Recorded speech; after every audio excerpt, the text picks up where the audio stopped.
requirement in the tender document, and you seem to have missed my explanation. I did not say I traveled to see the partners after winning the tender. No, I went to see the partners first. Then we agreed to put a bid together with their balance sheets, with their profiles, because a tender document is not just 5 pages. It's more than 1,000, 2,000 pages explaining how you're going to put the solar farm, which is then marked. And then they say, yes, this explanation is correct. These people can do it. So Chint did everything. All I required was my certificate of incorporation and who are our directors and a few things from the local company. But the whole submission was based on Chint Electric's credibility, balance sheet, and experience.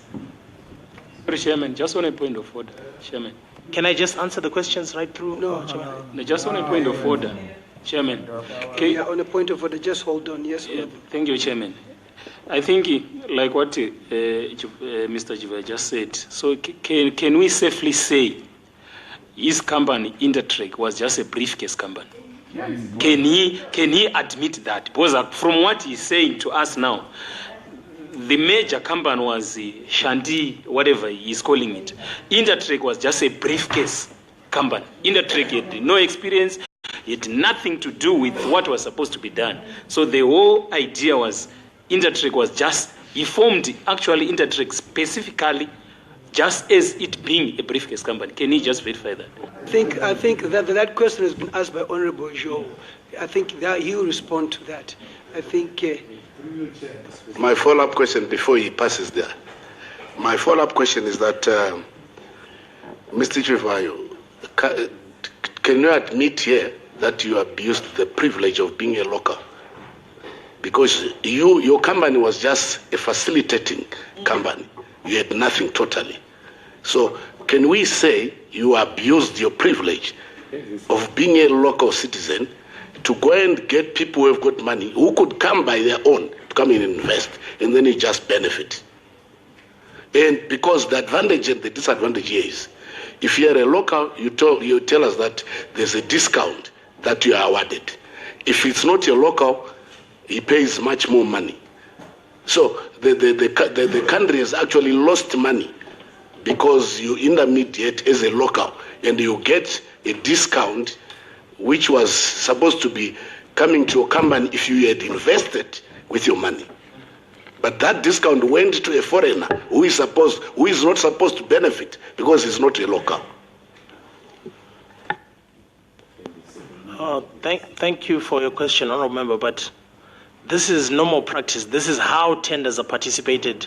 You have a local company that works with an international partner. There is no abuse whatsoever of being a local. But members, I think you have the power to invite the State Procurement Board, and I think some of these questions are directed to the State Procurement Board in terms of what criteria do they use in picking companies. We shall call the State Procurement Board to also respond to this. I think some questions are for the State Procurement Board.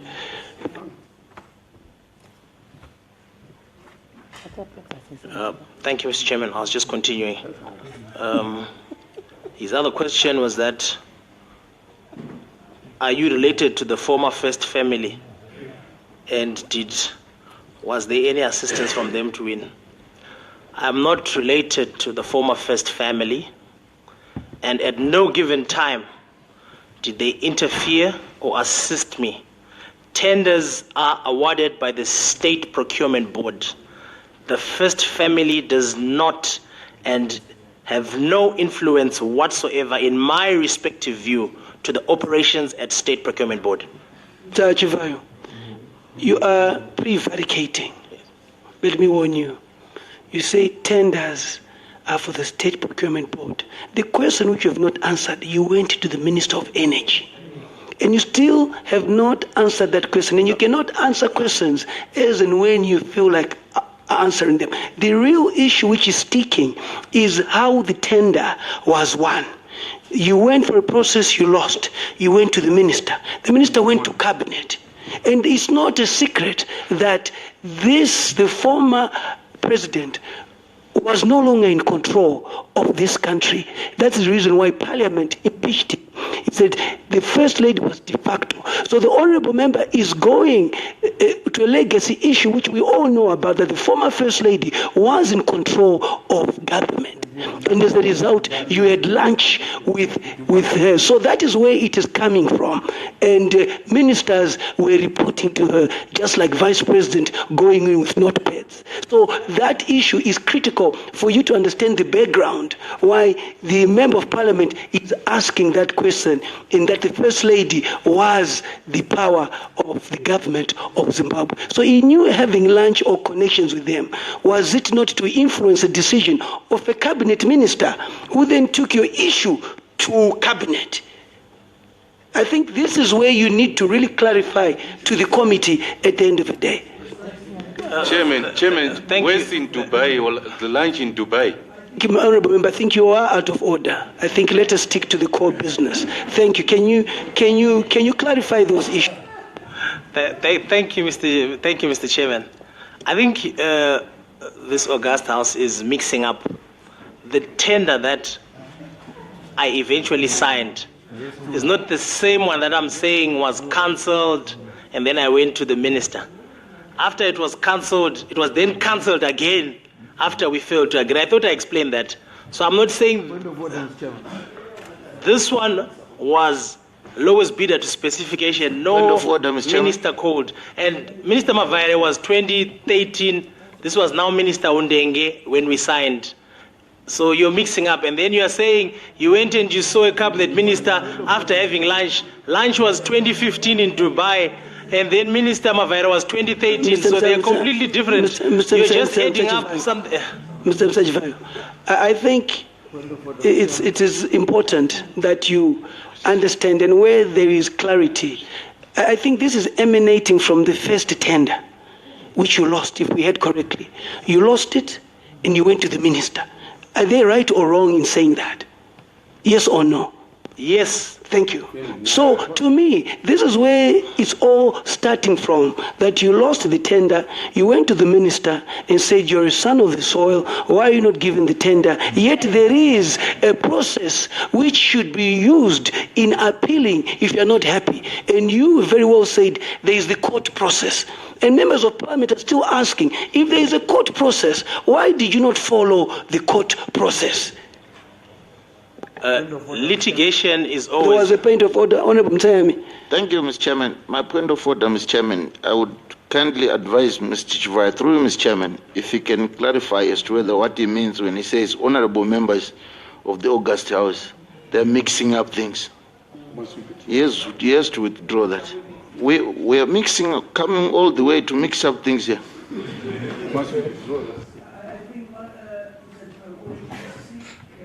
When you seek clarity at any point, come through me and say, I think this is where you would want to more or less clarify. Members of Parliament feel totally insulted when you say to them, it's mixed issues. I think a better word next time could really fit the course. Can you withdraw that? My apologies, Chairman. I withdraw the statement. Thank you. Yeah. For clarity, I'm saying Minister Mavaire was 2013. Minister Ondenge was there in 2015. So when they say you had the lunch in Dubai and then you came back to the minister who influenced the cabinet, they're completely different events with different timelines. That's what I was trying to get. I think it is you who's mixing issues. Yeah. The first issue which you need to respond to... No, hold on, because we now need to be on track. The first issue which we've dealt with is how you won the tender. Yes. We are on that. Yes. And the members of the committee are asking that the first one you said you lost. It's you who said it. Yes. But you then went to Minister Mavaire. Yes. And yet, when you lose a tender, it does not say you must go to the minister. It says you must follow the due process of going through the courts. And this is where the issue is. Because once that is cleared, then there is clarity in terms of moving to the next phase. Because without clearing that, there is due influence in whatever you got after that. That's really, in summary, that's really what you must understand. show that there was no due influence. Prove to this committee that you followed a due process like any normal citizen of this country. Because the question then arises, how many people also lost the tender? There were 3 companies, you said. So the other one lost and went home and probably went to court. So did that one equally go to the minister? That's the next question that would then have to ask the minister when he comes before us. Because why then award the one that came to you, which lost, and not the other one, that thing lost? So I think, in a nutshell, that's really what you need to more or less zero on in how the tender was given to you. Thank you, Mr. Chairman. As I continue to answer the other questions I've written down, I'll just respond to that. There were 3 companies that were compliant. Compliant in simple terms that they had passed the funding and technical specification. So ZTE, Introtrack, and the one that had been awarded number 1. So the request was, since there are 3 companies that are both compliant on funding and technical, why can you not award the compliant companies? Because they are able to do the work and they have the experience. So the other 3 had no chance because they were non-compliant. So the 3 that were compliant were then awarded. So whether ZTE went to the minister or also tried to lobby, or I won't comment for them, but I went to the minister because litigation is always a last resort. So I went to the minister, I wrote to the chief secretary, I wrote a letter to State Procurement Board Chairman Kwaza, and we went and we saw him and we explained to him. And he also understood and said, yes, I'll consult my principals because what you are saying makes a lot of sense. The deficit is 1,500 megawatts. What reason do we have not to award other compliant companies as long as they are willing to match the price of the lowest bidder that we awarded? So it was a question of I was trying my luck. I wasn't just going to give up after putting a lot of effort. I had spent outrageous amounts of money putting together the bid, going to China, going to Germany, teaming up with the partners. So on the issue of... So you were explaining, still we need to be on course. These 3 companies go, 3 are non-compliant, they don't get, these 3 are compliant, that's fine. One of them wins, all right? All 3 won.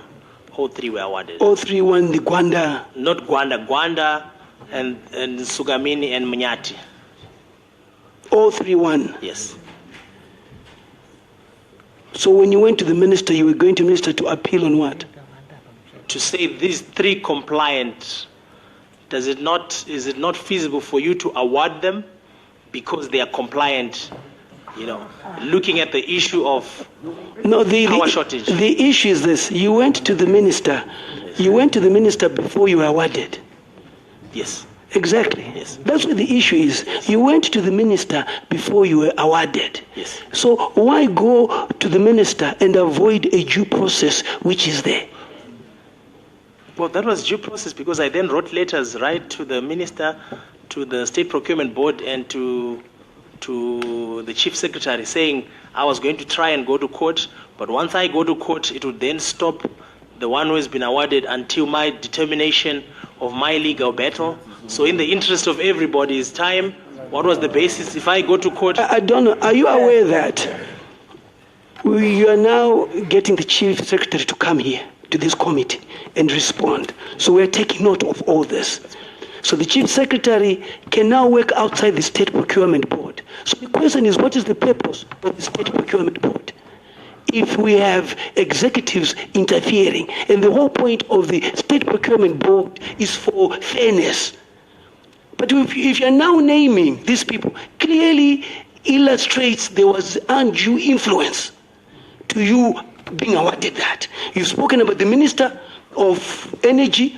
You've spoken about the Chief Secretary to the Cabinet. You've spoken about equally writing to the Chairman of the State Procurement Board, yet already a decision has been made instead of you going to court. So I want you to understand that whole process. All these names that you're bringing in will be brought before this committee to ask them what powers do they have in terms of the functions of the State Procurement Board.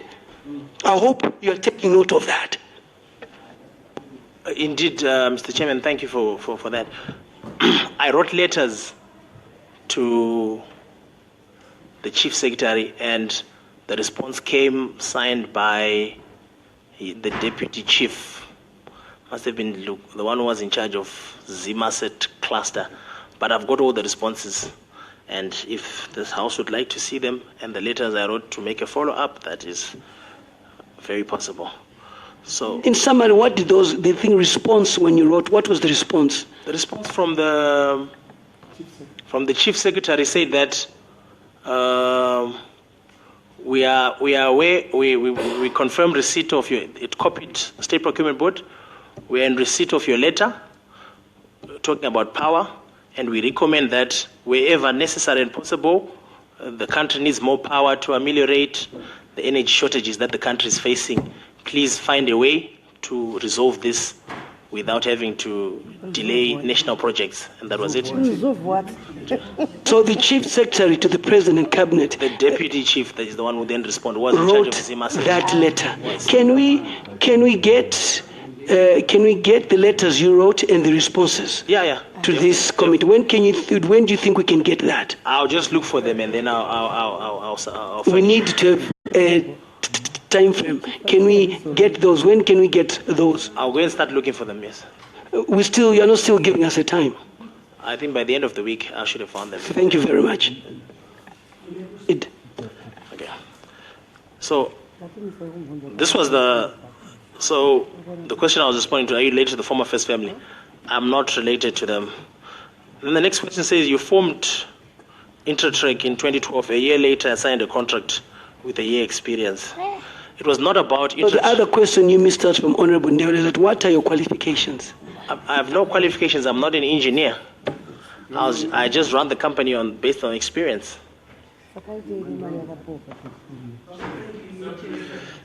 No, he has just responded to the question of what qualifications do you hold? You have no qualifications. That's fine. You have responded to that. You may proceed. You formed this company in 2012, and a year later you signed a contract without experience. The experience that was looked at and the evaluation criteria was Chint Electric and not me. So the issues of the local company were neither here nor there. They were not important. What they wanted was an EPC contractor who can install a 100 megawatt solar farm, and Chint Electric was the ideal. Was this company registered for this tender only? I registered a company and decided to venture into power generation and participate in tenders. So I participated in other tenders that we also won, some a lot that we've lost. So in terms of the tenders which you have participated in, before this tender you won, were there any other tenders that you won involving this sort of business? Similarly, yes, but more or less during the same period, and we also lost many as well. You are not answering my question. If the tender was given today, yes. Okay, what I'm asking, before today, was there any work that you did pertaining to solar and renewable energy? For Intertrek, no. It was all about the technical Thank part. you. That's all we wanted. Thank you. You may proceed. Then the next question says, was the quality compromised because you had quoted 250, but now your second bid you submitted 174? This is the reason why I left the European partners and chose the Chinese, because the Chinese were a much bigger company and were willing to give a better price. So on the second submission with Chint, the first submission was with Greenfield Solar Europa, and then the second submission was with Chint Electric China. So they gave me a better price, which is why I put 174 million. I hope that, so no quality was compromised.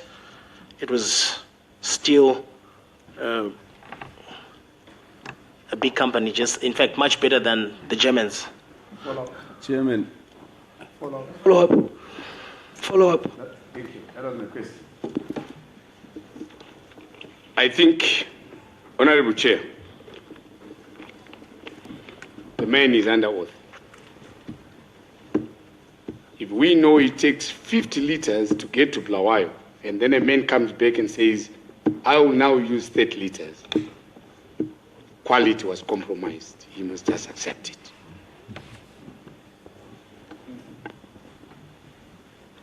Point well noted. Chairman. Yes. Can I respond to that? Sorry. No, you don't have to respond to that. I said the point has been noted. Noted. Chairman. Yes, Honorable.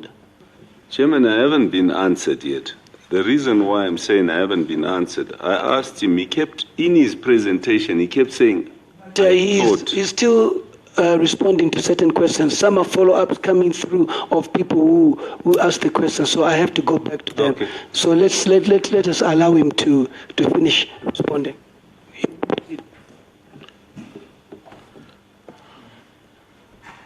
Were you not sure with yourself? Why did you change partners? Why did you do the feasibility after the tender? Were you not involved in Charles Kwaza's suicide escapade? Okay. I was very sure of myself, which is why I made a decision to change to the Chinese, because the Chinese were 100 times bigger than the Germans. And after doing my research, I saw that Chint would be easier for Zimbabwe to do business with a Chinese company than it is to do with the European community because of the sanctions. So it was a bold decision that I made, and I wasn't doubting myself in any way. That's the reason. And I changed partners because I wanted to go on a lower price. Why did you do the feasibility after the tender? It was a tender document. It said feasibility, engineering, procurement, and construction, and the funding. So I think that's a question ZPC could answer best, because this was a requirement that once you win the tender, you identify the land yourself. Go and look for the land yourself. Then you do a feasibility. This was tender requirement. It was not my decision to say I would do the feasibility after winning. After being awarded, I did the feasibility. That was the tender document requirement. Follow-up, Chairman. Honorable. The follow-up is that were you a chancer or a briefcase businessman? Because you hadn't done this before, but you won the tender. You had never done it before, but you won the tender. I think that question has been asked, he has answered it, and I think some of these questions are for the State Procurement Board, like I've said, to tell us the criteria that they use in giving tenders to people, whether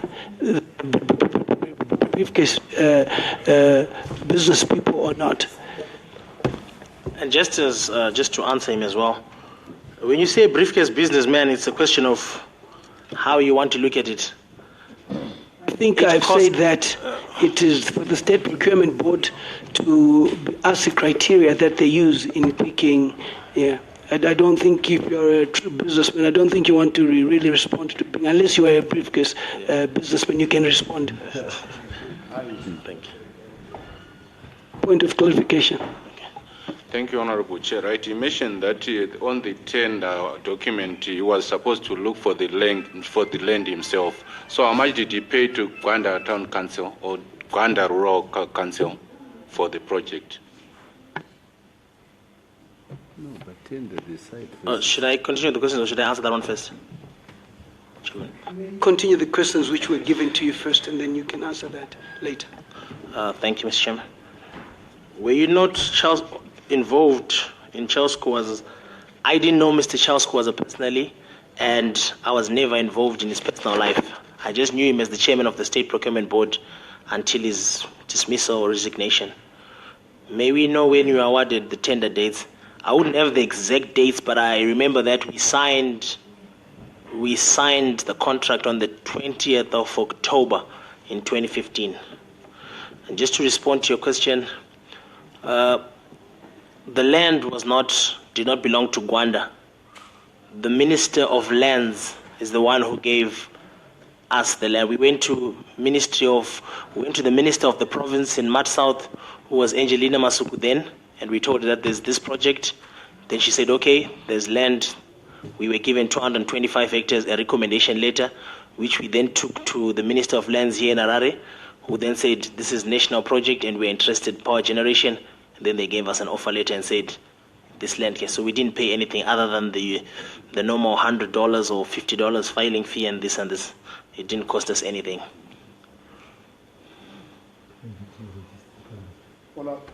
Yes, follow up.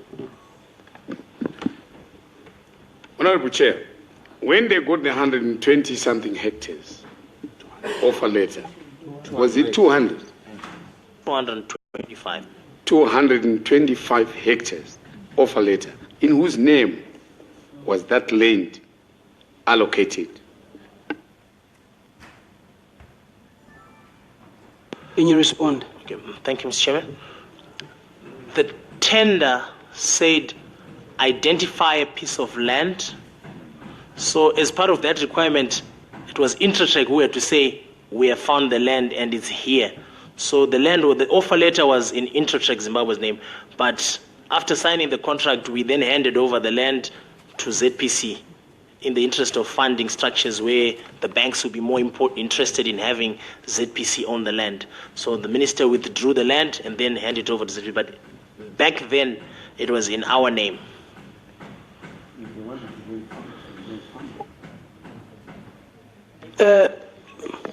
Mr. Chivayo, who drew up your tender documents? The tender documents were prepared by Chint Electric. They had a team of 30 engineers, 4 lawyers working on the tender documents.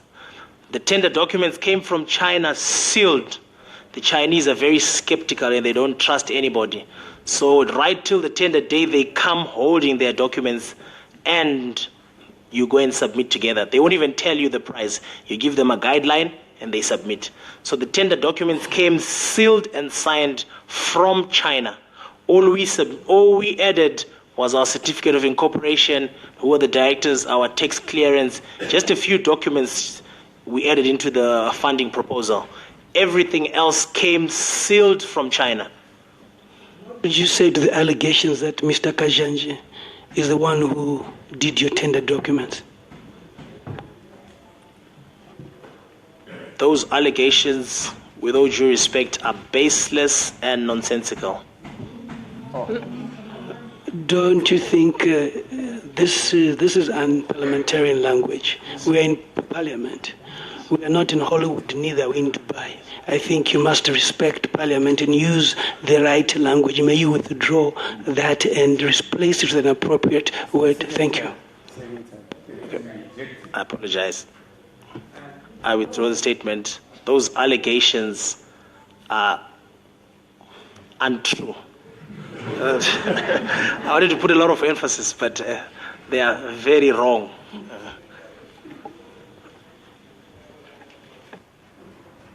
Honorable Mhlanga. Thank you, Honorable Chair. I would like Mr. Chivayo to clarify if Intratech has any relationship with a company called Terminal Engineers, and also to take you back a bit to say the offer letter for 225 hectares of land, is it still in Intratech's name or it is now in ZPC's name as we speak?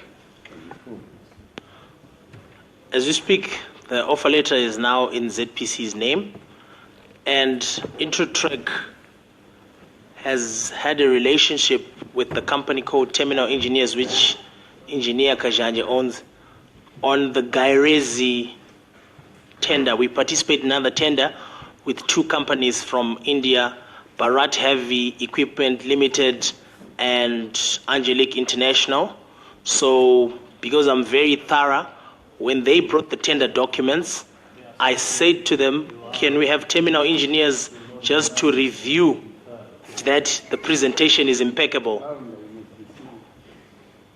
I think I asked you, and you must be honest, that did Mr. Kajanje do your tender documents? You said no. And I think it would have been good for you to say he did for this. Now you're saying it. Oh, Mr. Chairman, now we've been talking about the Gwanda solar specifically. But what I'm trying to say is Gairezi Hydro. So if you say which tender document you're referring to Gwanda, so he had nothing to do with Gwanda. But if you ask about Gairezi, I'll tell you what input. But what I'm trying to say to you, I think what I'm trying to put across to you is at times don't withhold information. You'd rather just put it forward. I asked you a question. Do you know Mr. Kajanje any relationship? In this, he is not there, but in this, I work with him like this. Now it brings the question that you already have a relationship with him in doing this, and then he becomes a ZPC board chairperson. Do you see the link now? Whether he did not do this, you've had the relationship with him before. And then he becomes the ZPC chairperson. You've had him as a consultant or you've hired this company to work on a certain project for you. So now what we are now looking at is the link between you and him, which we can now establish is there and you've admitted. With that link, what would be his role of oversight, even as ZPC board chairperson, in working with you? Just from a moral point of view. Yeah, obviously, Mr. Chairman, erroneous conclusions can be made, but as a board chairman, he has no influence whatsoever into any adjudication or any awards by State Procurement Board. He is there for issues relating to corporate governance in ZPC, and adjudication is all about the management and adjudication committees that are set and State Procurement Board that reviews the evaluation. The board chairman has no direct influence whatsoever. And actually, it was a coincidence that when I had given him this Gairezi to review, I said, I'm not sure about this Indian companies, charge me just to see how the presentation was. And then the following week, he phoned me and said, I got a letter from the minister saying I'm now the board chairman. Can I hand you over to someone else to assist you for any future work? And I said, yes. And that was it. And then that's when we cut ties. Just follow up, Chairman. Just to supplement. Honorable Mhlanga first. Honorable Mhlanga first. Thank you very much. Honorable Mhlanga. Thank you, Honorable Chair. What I just needed the House maybe to clarify is the nature of the relationship between Entrotech and Terminal Engineers. So that's a very good question. What is the nature of the relationship between Terminal Engineers and Entrotech? Or maybe can you elaborate further? When you say the nature, what is it exactly? What sort of relationship do you have? As of now? Maybe Honorable Mhlanga will probably clarify more to you. Yes, go ahead. Thank you, Honorable Chair. Thank you for coming to my rescue. I just wanted him to unbundle, perhaps to make it, more illicit, to make it more, to bring it out, to say this is the kind of relationship that we had. Tell us more about your relationship with Terminal Engineers. Okay. Thank you, Mr. Chairman. I was referred to Terminal Engineers by another company called No Consult, which was being headed by Mr. Isaac Mpotsa. So Mr. Isaac Mpotsa said, whenever you want your documents reviewed, we have a very senior engineer, very experienced, who can assist you right through the future. I'm a bit more committed at No Consult, and I can no longer be assisting you. So he then referred me to Engineer Kajanji in his individual capacity. And we had a meeting, and I told him my vision and what I wanted, where I wanted the company to head. When were you introduced? Was it here or in Dubai? We were introduced in Zimbabwe. It must have been in 2015, end of 2015, or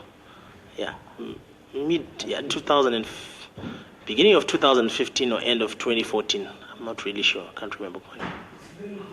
Yeah. It's very important to establish when you were introduced. Yes. You're talking about 2014. This tender was given to you 2015. Yes. So are you saying before this tender was awarded to you, you knew him? No. The other tender was not awarded in 2015. It was awarded and signed in 2016. My question is very clear. Did you know Mr. Kajanji before you signed this tender? That's where the question is. 2014 would mean yes, you knew him. Yes, if that's I what have to I'm go saying. by what you say. I might be losing a bit. I might be missing it there, but I think I knew him by the time I was awarded the solar tender. Yes. So you knew him before you were awarded the tender. Thank you. Follow up. Thank you, Honorable Chair. When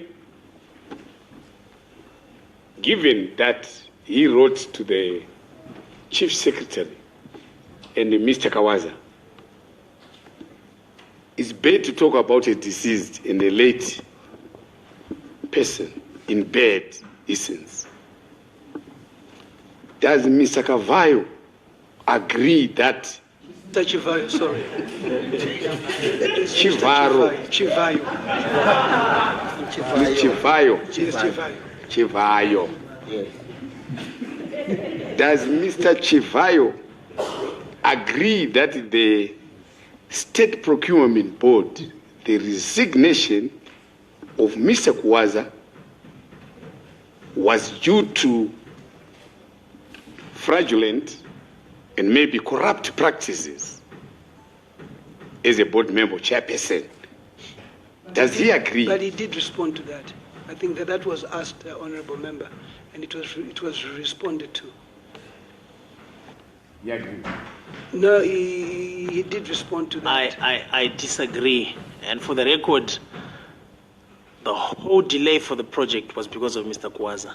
If there was anyone that I hated the most who delayed the project the worst, it was Mr. Kawaza. I think let's speak good of the ill. We don't have to use of the dead. We don't have to use the word dead. I think we now need to go. You need to unbundle that relationship with yourself and Mr. Kajanj and the company called Terminal. Just for clarity's sake, Chairman.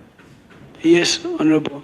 Thank you, Mr. Chairman. Just for clarity's sake, in the abundance of information which is coming out as a result of a question by Honourable Mklang, if Mr. Chivayo can avail to this House, are there chances that probably this contract which was coming in, you were advised somehow through Mr. Chijanj that please form this company so that we'll give you this tender so that we make money somewhere when you met, and if you can avail under oath as to whether you have had that chance somewhere, that you'll be given advice somewhere, somehow, so that you form this company. Thank you, Mr. Chairman. Not at all. I formed this company with my partner, my own accord, and we had our own vision. There was no influence whatsoever from Engineer Kajanja. And ideally, you could not then say he'll award because it's not him who awards. But with all the presentations that you have done so far, Mr. Chivayo, and all the loopholes that you see, and with the influence that you had access to the Chief Secretary, and the easy part of getting a response when people take 2-3 years to get a response, don't you think you had much more influence and experience to deal with this in terms of working on the shelf company?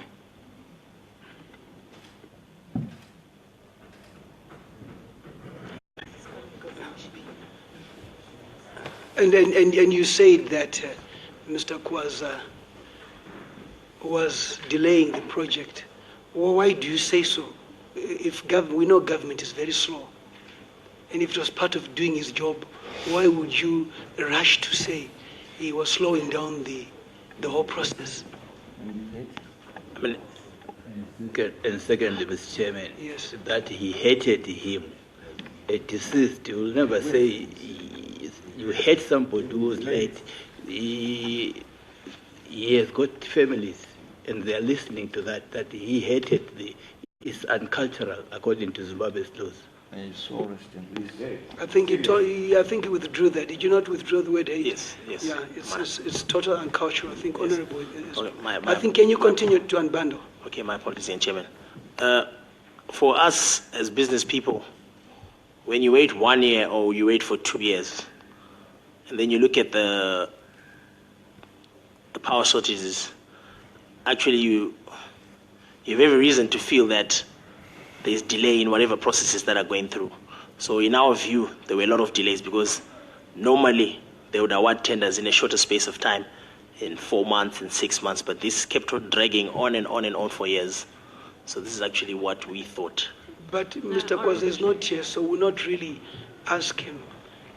What about if he was trying to avoid the undue processes, the influence of the people that you've spoken to, and wanted it to be fair? We'll never know, but I think let's also appreciate that we don't want to talk about him. He cannot come here and answer to some of these issues. So I think it's best we probably avoid mentioning him in terms of where a response is needed from him. I think that would be the fairest way of handling that. Thanks. Thank you, Mr. Chairman. So I got introduced to Engineer Kajanje by Mr. Isaac Mpotsa. And he said, should you have any projects that you want reviewed or any engineering support, I have an engineer that has a lot of experience that can assist you as and when you need him. Because I won't be able to assist you in the future because I'm now more committed and no consult, and I won't be able. So that's how I was introduced to him. And when I was introduced to him, I told him I was participating in the Gairezi tender with Bharat Heavy Equipment Limited and Angelique International. And once the tender documents come, before we submit, I would need him just to review and see that the technical specifications are correct and give me an opinion before we submit. And ideally, when the documents came from India, I asked him to say how much will you charge me for reviewing the documents before I submit, and he gave me his company's price to review the documents, and he reviewed them, gave me his comments, and we paid him, and that was it. That is basically the only transaction we ever had with them. I think what was important was to just understand the relationship that you had, and it is to your response that you did have a relationship. So I think that's what we wanted to establish. I think, members, if we can move to the part of the payments now. I think we've exhausted this enough. We want to go about the payments. The other issue is if you could equally talk to us about the payment processes and the amount of money paid to you for this project. And I think that would then lead to the work that has been done with the money that has been paid to you. Okay. Thank you, Mr. Chairman.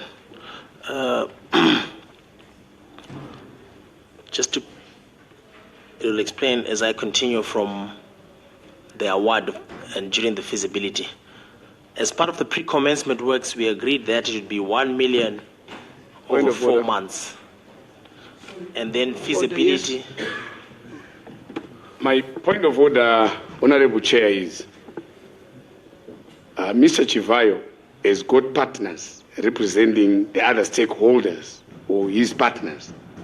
Don't they have anything to say in accordance so far on what we have just heard from him? On the contrary, on concurrence. Say. What I thought I would do is to also get the lawyers to also speak after he has spoken if there are issues which they need to really bring up.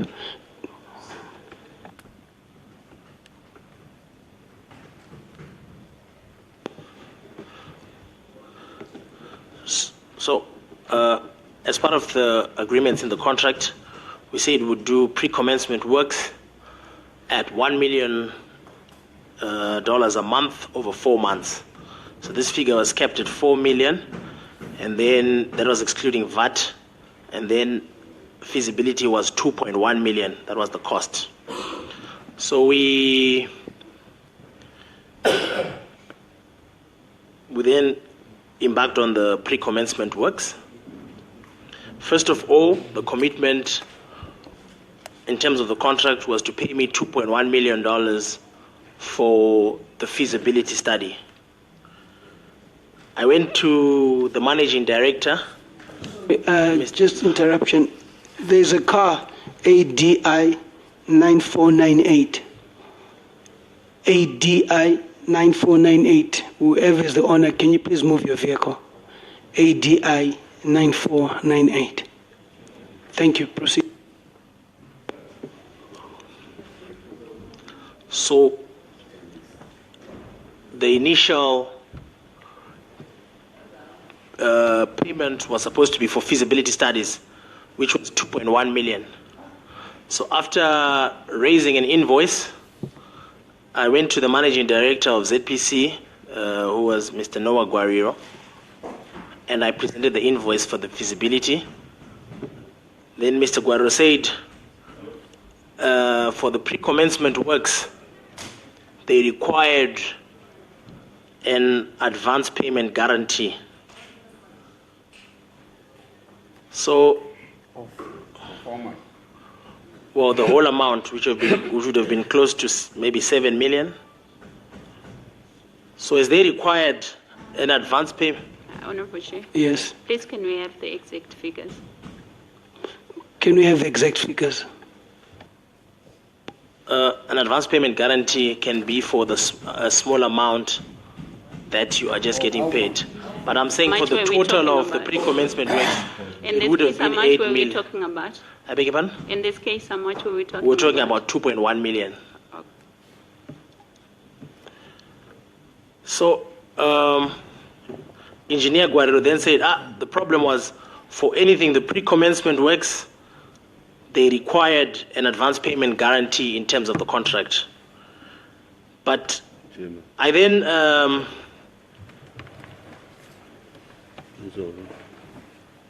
referred to another provision in the contract which allows the employer to waiver any conditions in the contract. So I said to him, all the local banks that were willing to give an advance payment guarantee were charging 5%. So 5% of roughly 7 million for the pre-commencement works would be about 350,000. So I say to him, for a local company, for us to spend... Point of order, Honorable Chair. Yes, what's the point of order? These works were undertaken, these payments were made, but it continues to refer to roughly around 7 million. And here we would like to know if this amount was 5 million or if it was 7 million or if it was 6 point something. We just want to have that clarity. What are we talking about here? I think it's in order that you give us a real figure, the exact figure. Thanks. Oh, thank you, Mr. Chairman. I think if the honourable members just allow me to explain, they'll get all their questions answered as I explain. Because I was giving the round figure for the whole pre-commencement works estimated, and then I'll obviously get to the point of how much I was paid, when and how, and over how many times. So I was just trying to get to the point, but after I finish explaining, I'm sure it'll be quite clear.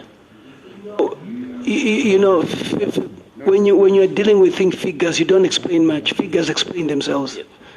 Yeah, I think if you tell us the total figure, and then questions will arise from there in terms of from this total figure, what then did you do with it? And this is where you can then give a breakdown of saying this money went here, this money went here, and so forth. Yes, Mr. Chairman, I'm under oath, and I'm not going to say it's exactly 7 million. Then tomorrow I'm charged when it was 7.3 million. Say you lied, that was 7 million when it's 7.6. This is why I'm saying roughly, but if you want the exact figures I have, I can get them. But for now, Mr. Chivayo, you knew you were coming before this committee. I don't think you want to come back again. And the letter was very clear, payment processes. And I think this is the problem. When you're on your own, in most organizations, the financial director would be giving these figures. But now you have so much, and the letter was very clear in telling you why we'd invited you here, the payment processes. So it was important for you to have that with you so that you respond accurately to them, because this is the real issue, as you know. Other issues are not as important as this issue that we're talking about, how much you got, where the money went to. And you cannot say roughly, I don't know. We had ZPC here. They told us clearly that they paid you 7 million. 7 points. Yes, yes. We had, if you're not able to tell us the amount of money that you've been paid here, then it says a lot about the way you run your companies from a governance point of view. We then end up going into many issues, that who does your finance, who does this and that. So I think just tell us how much you got, and then it is broken down. Yes, Mr. Chairman, we hadn't gotten to that question. I wasn't answering yet how much I got. But if ZPC said they gave me 7 million, that's incorrect. Because the payments are clear. It's there, that is 5 billion. They went into one bank account. And it's very clear it was 5 million. I was actually shocked when Engineer Kashin said it was actually 7 million. The whole pre-commencement works are 7 million. There's a balance of about 1.3, 1.4 million, excluding VAT, that to complete the works. But what they paid ideally was 5 million exactly. Then give us a breakdown of the 5 million, yes, which was paid in the interest of time. We want a breakdown of that amount of money. Okay, I was still explaining. Mr. Chairman? Mr. Chairman? Yes. Sorry, Mr. Chairman. Since I'm sure it's important to have records and to put records officially, can you put it through to this committee, Mr. Chairman? Mr. Chivayo, can you put it through that the presentation that we had from the ZESA Holdings team, which came with the Honorable Minister, when they did a presentation that they gave you money to the tune of plus 7 million, and they were under oath, they were presenting to this Parliament falsehoods. Can you put it to the record? I think it's important you think clarify that that's our role of oversight. ZPC say they gave you over 7 million, and you're saying you did not receive that. Can you please attest to that? Yes, Honorable Chairman, ZPC did not pay me 7 million, but they paid 5 million. That's the amount. That's the correct amount that I was paid.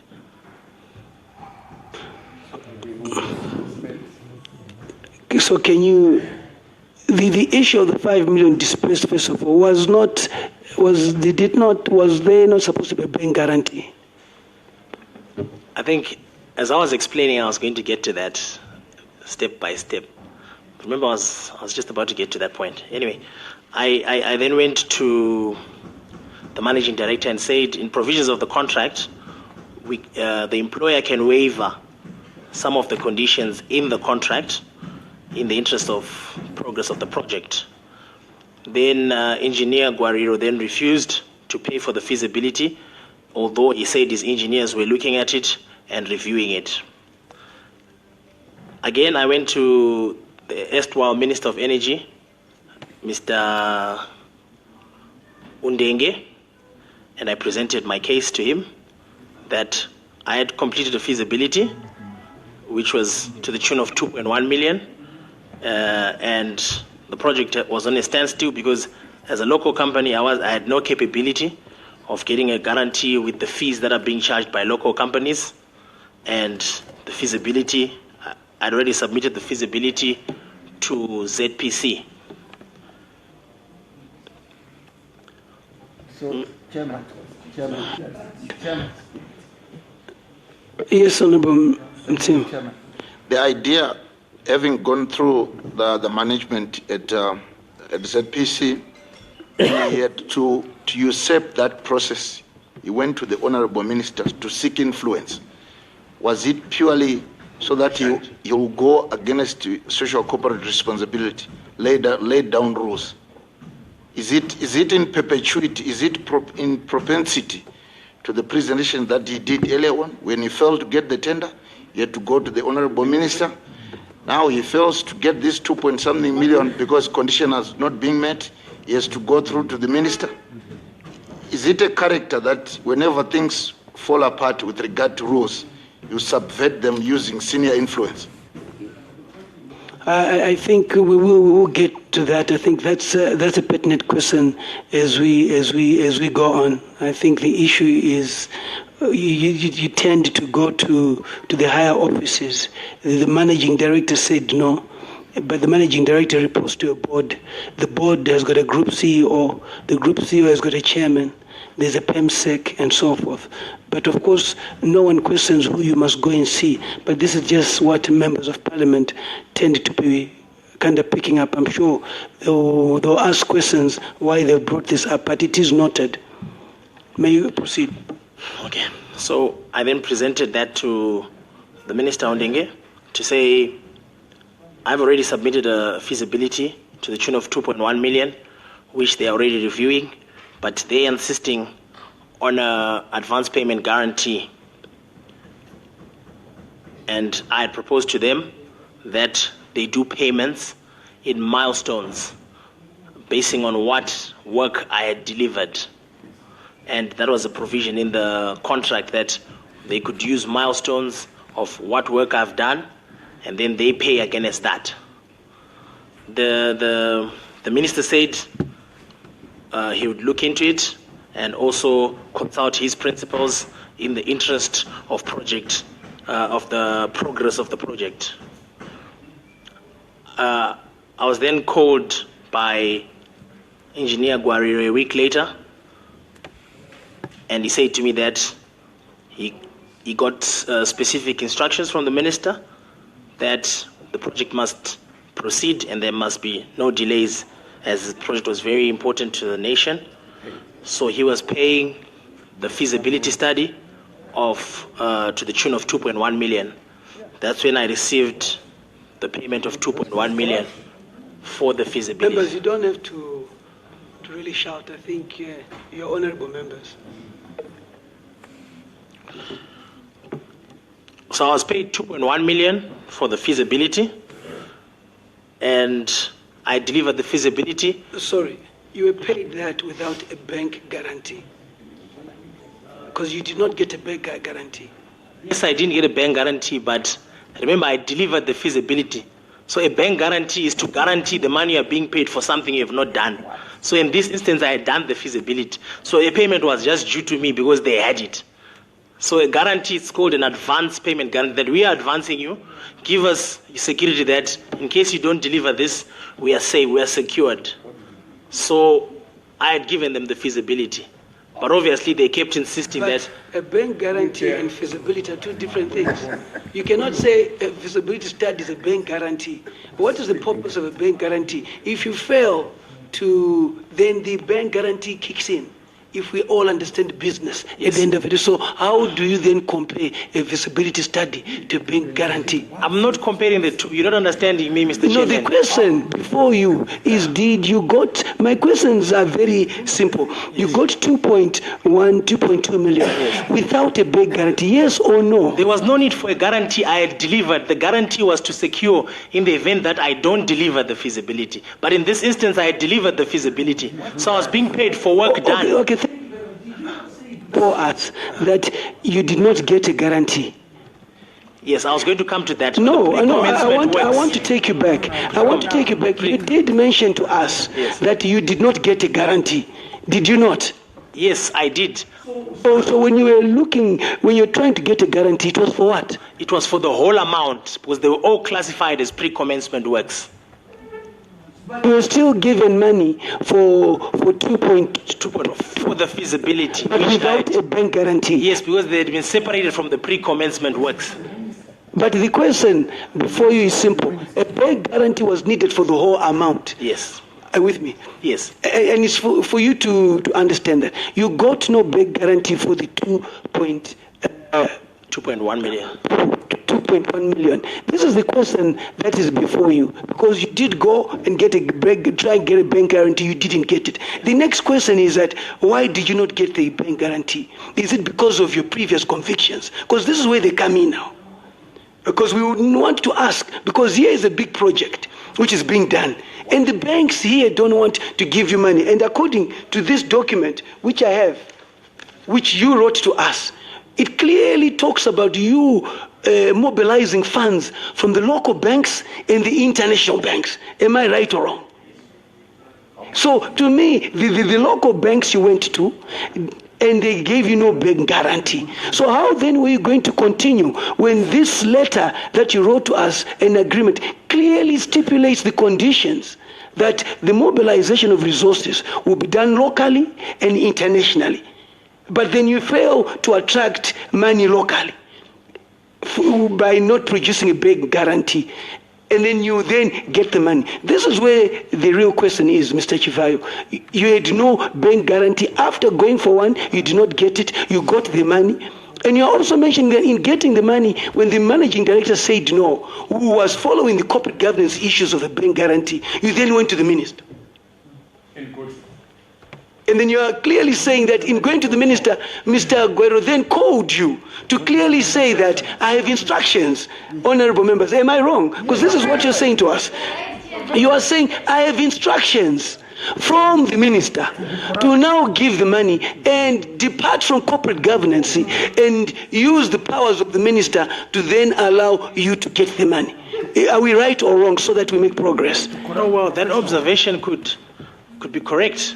No, you said. Yeah, that observation could be correct. I think Honorable Mr. Chivayo. I'm not honorable, Mr. Chairman. Just. Mr. Chivayo. I think it is important for you to take this seriously. No, indeed.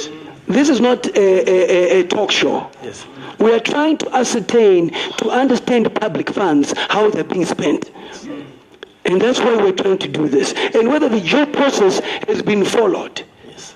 This leads to many questions which will come through. We're going step by step to understand you were paid. We then have asked you, what is the progress to date? We'll be coming to that after the payments have been made. But you had said you then got a call from the managing director to say there are instructions from the minister. Can you proceed from there? Okay. So he then said that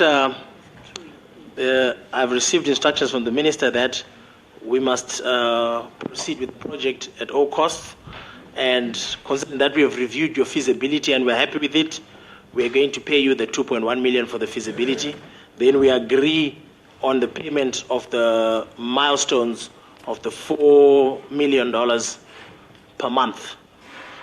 So I submitted an invoice for the 2.1 million for the feasibility, which was subsequently paid in 2 or 3 tranches. So when they paid for the feasibility, I can't remember the month, but must have been December and January. Then we embarked on the pre-commencement works. So for the pre-commencement works, there was fencing, there was geotechnical survey, there was site establishment, there were web designs, access roads, and clearing the land, just in brief. Then, sorry, on that. When did you get the money and when did you put up the fence? And are you done with the fence? When did you get the money and when did you put up the fence? The fence is being put up like almost half now, because. Sorry, honorables, you can come in. I just want to understand when you got the money and when the fence has been because the money has been given to you, and the money given to you covers how much distance of the fence. Yeah, I would like you to also go into that. Okay, and when did you erect the fence? My apologies. Can I just finish the explanation on until the end? Then questions can come in from what I've explained. Because I think sitting here means I am the chair, and I think I guide the meeting. There are certain issues which are not important. We want to go on about money issues. It's now 1:15, and I think we want to tackle the most pertinent issues. And like we are talking about figures here, and I think it's the figures that we want. And these questions that we're asking you are in line with what we're trying to establish in how the money was then spent when you received the money. I think that's what we are more or less trying to achieve. So when you got the money, when did you get the money and when was the fence done? And was the money for enough to fence the whole area or to fence half of what you've done now? Yeah, thank you, Mr. Chairman. Like I was saying, my explanation is almost over. It's just brief. It'll explain everything. Then it makes your questions answer themselves once I just finish. Why don't you answer the question I've put before you? Okay, because we were talking about the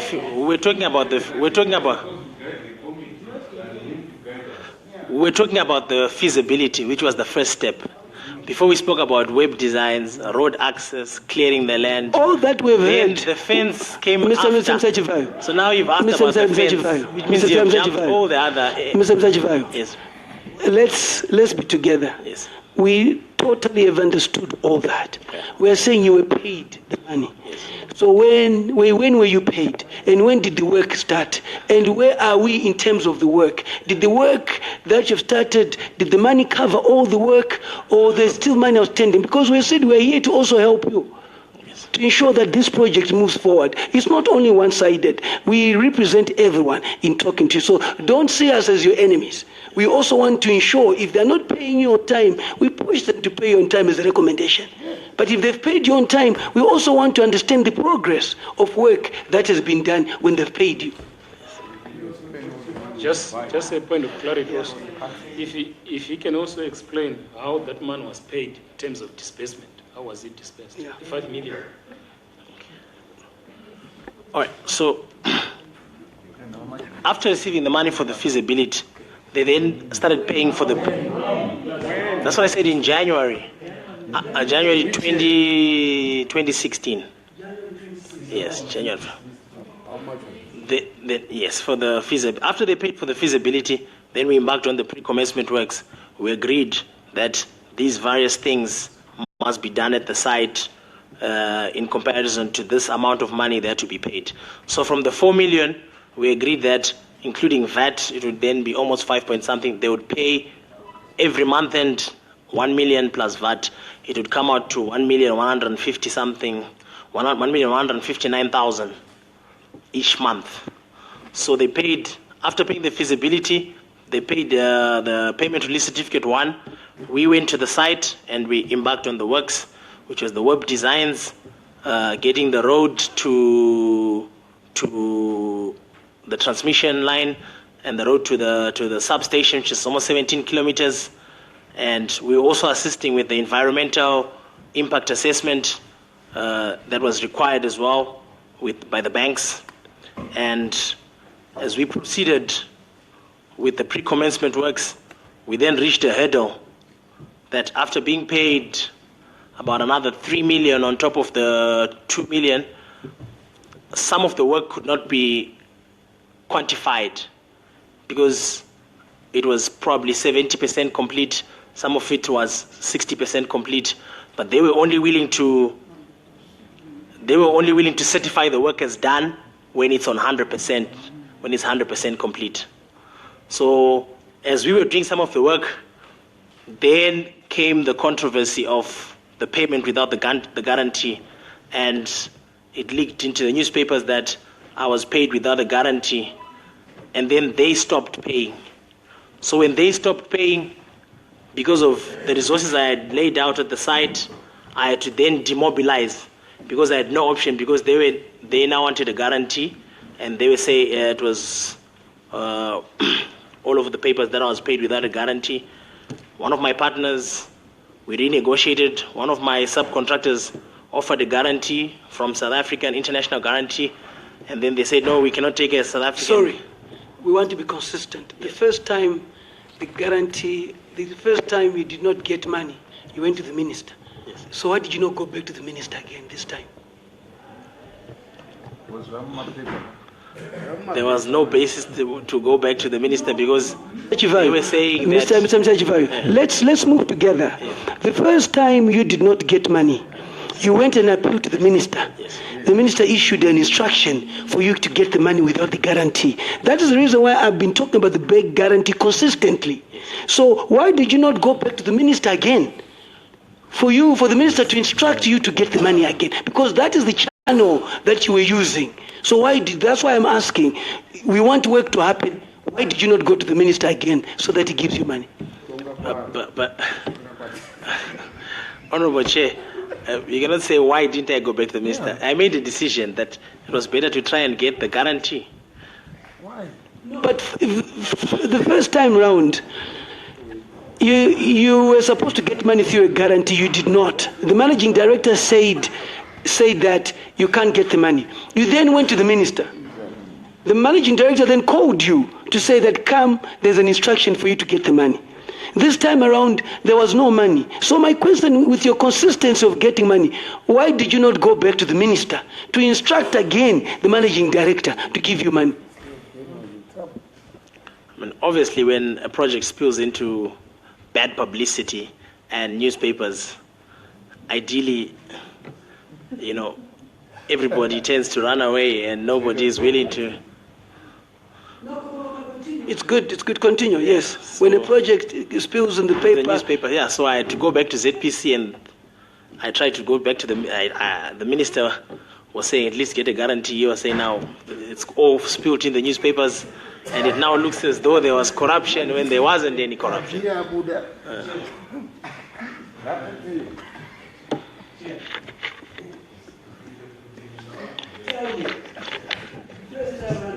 Get members to. There are allegations that the minister was paid money. Okay. What would be your response to that? That you paid money into their accounts? I never paid the minister any money. Would you be able to furnish this committee with a bank statement which the money got in and where the money went to? Because it's also important for us to follow up whether this money went to the intended purpose of this whole project. As a company, we would not furnish our bank statements, but if we are given an order, you surely can access bank statements for all our companies directly. We have oversight, and we're asking you, we're actually telling you, in fact, that we need your bank statement for us to see where the 2 million you paid went to. Did it go to the intended purposes or not? So it is part, because these are public funds which must be accounted for. As such, we protect the thing public in terms of money being misappropriated. So it's good for you, it's good for ZPC, it's good for all of us here to see a statement and to see whether this money went to the intended purpose of this whole project. So if you can, on Friday again, when you're bringing those documents, bring us your bank statements pertaining to this money that you were given by ZPC. Yes, but it's not, our account did not only have money from ZPC. We had so many more millions from different places that were in the account. So in the interest of our privacy, I'll have to consult my superiors. But if we're given an order to give this house our statements, I think we've asked you for those documents. It is on record that we've asked. All we're interested in is seeing where the 2 million that you were given by ZPC went to. We're not worried about the millions and billions which are there. We are only worried about the 2 million, which is public funds, whether it went to the intended purpose. So we expect those documents. Yes, Honorable Mnengam. It's not 2 million. It's 5 million. Sorry, it's not 2 million because he was paid 5 million. In fact, that was the very question which I asked Ruti. How was that 5 million dispersed? So I think you have actually said so. The question which I wanted was, it would be better for him to furnish us with that information. Then, secondly, my honorable chair, Vachivayo, toda kuti ndinyaso kubvunza kuti mabasa enyu amakaita na minister kuenda kunokumbira kuti mupuwe mari. Imi misa businessman kana kuti semugaro muno munyika muZimbabwe. Mabasa akanga ari pamusoro pezvakanaka here kana kuti pakatoita chiukomo omwe mabasa amungati imimi kuenda kunokumbira kwamakaita minister ibasa kana kuti hunhu hunoratidza hunhu here.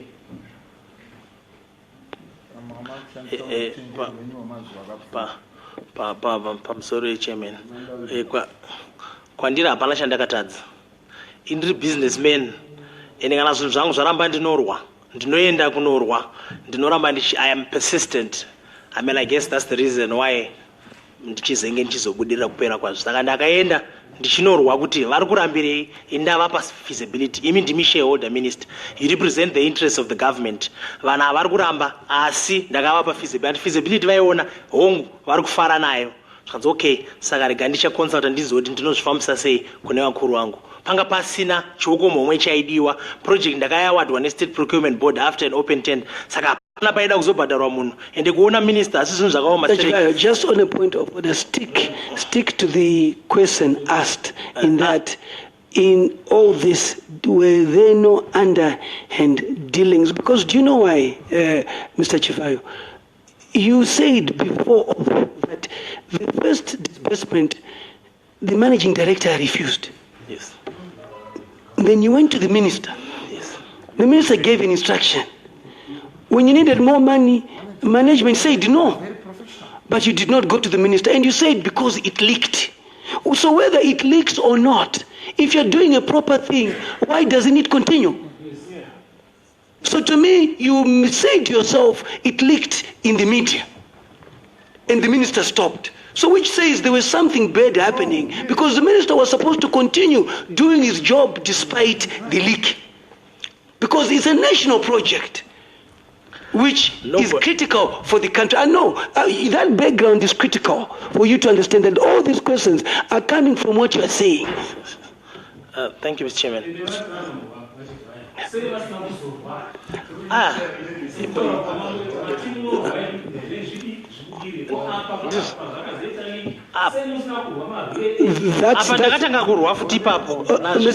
Chivayo, you'll be given a time to respond. Honorable Mnengami's point is critical. You said Mulorwa. Honorable Chidakwa, can you come in? Thank you, Mr. Chairman. I just want Mr. Chivayo to know that was he aware when he was called by the engineer or the managing director to say, come and collect your money now, we have been instructed by the minister. Was you aware that it was illegal because he was getting that money without a bank guarantee? You really know that. First of all, you failed to get that money because you could not produce a bank guarantee. But now you are getting it because the minister has used his influence. Were you aware that it was illegal, what the minister was doing and what he was doing in the minister? Were you aware that you were getting that money and you were using illegal ways because you didn't have proper documents for you to receive that money? Thank you, Mr. Chairman. There was nothing illegal about the payment. There was nothing unusual. I have a contract with ZPC. There are provisions in the contract. It's not like ZPC went and paid somebody on the street. They were paying somebody who did work for a contract that they signed. So there was nothing illegal that I did or that the minister did. I think, Mr. Chivayo, you've got to understand the aspect of the bank guarantee. You seem to be missing that. The question that has been asked is that, were you aware that whatever was happening was outside the due process of what is expected, that a bank guarantee should be there? Yes, to show that it was illegal, the first time the money was released by the minister. The second time it was leaked, the money was not released, and you said before us, the same managing director told you, we cannot give you money until you give us a bank guarantee. Is that not what you say to us? That's exactly what I said. So to me, if it was legal, so to me, his point, if it was legal, why then were you then requested of a bank guarantee second time around when the first time you got money without the bank guarantee? Why did that process not continue? Because it was good before the leak. So if it was not for the leak, it was going to continue. We were going to complete, but as the newspaper started writing and accusing everybody of corruption, nobody wanted to stand that sort of pressure. Everybody became It's not about them accusing anyone of corruption, even if things are written every day. But if you know you're doing the right thing, you don't stop. This is a national project. Yes. They can only stop because it is true what they are saying. No, it wasn't true. So to me, the question is that, so if it was not illegal, like he's saying, why did the minister not give you money? And why did the managing director still insist on a bank guarantee, despite him giving you the money at first without a bank guarantee? That's the question. Thank you, Mr. Chair. My response is more or less the same. There was nothing illegal. There were provisions. There are provisions in the contract that allow the employer, represented by the managing director, to waive certain conditions in the interest of progress of the project. So everything he did was in the interest of progress of the project. It was not illegal because it's there in the contract. The provisions are there. I hope you also have picked up Honorable Mnengami's point that we, not on a witch hunting, we need a bank statement with all the money, public funds given to you on this project before us. We'll then be able to scrutinize and be able to then ask questions where this money went to and who the people who got the money, how involved they are in this project. I hope you've taken note of that. I had spoken about the 2-point-something million, but now we are going to the full amount of this whole project, a bank statement, and if possible, to be able to furnish us this documentation telling us this amount was paid to this one, here is the performer or whatever it is, which clearly indicates where the money went to. That will make our job easier to solve. I'm sure as an organization, before you make out the performance, there is a performer, but that is submitted for you.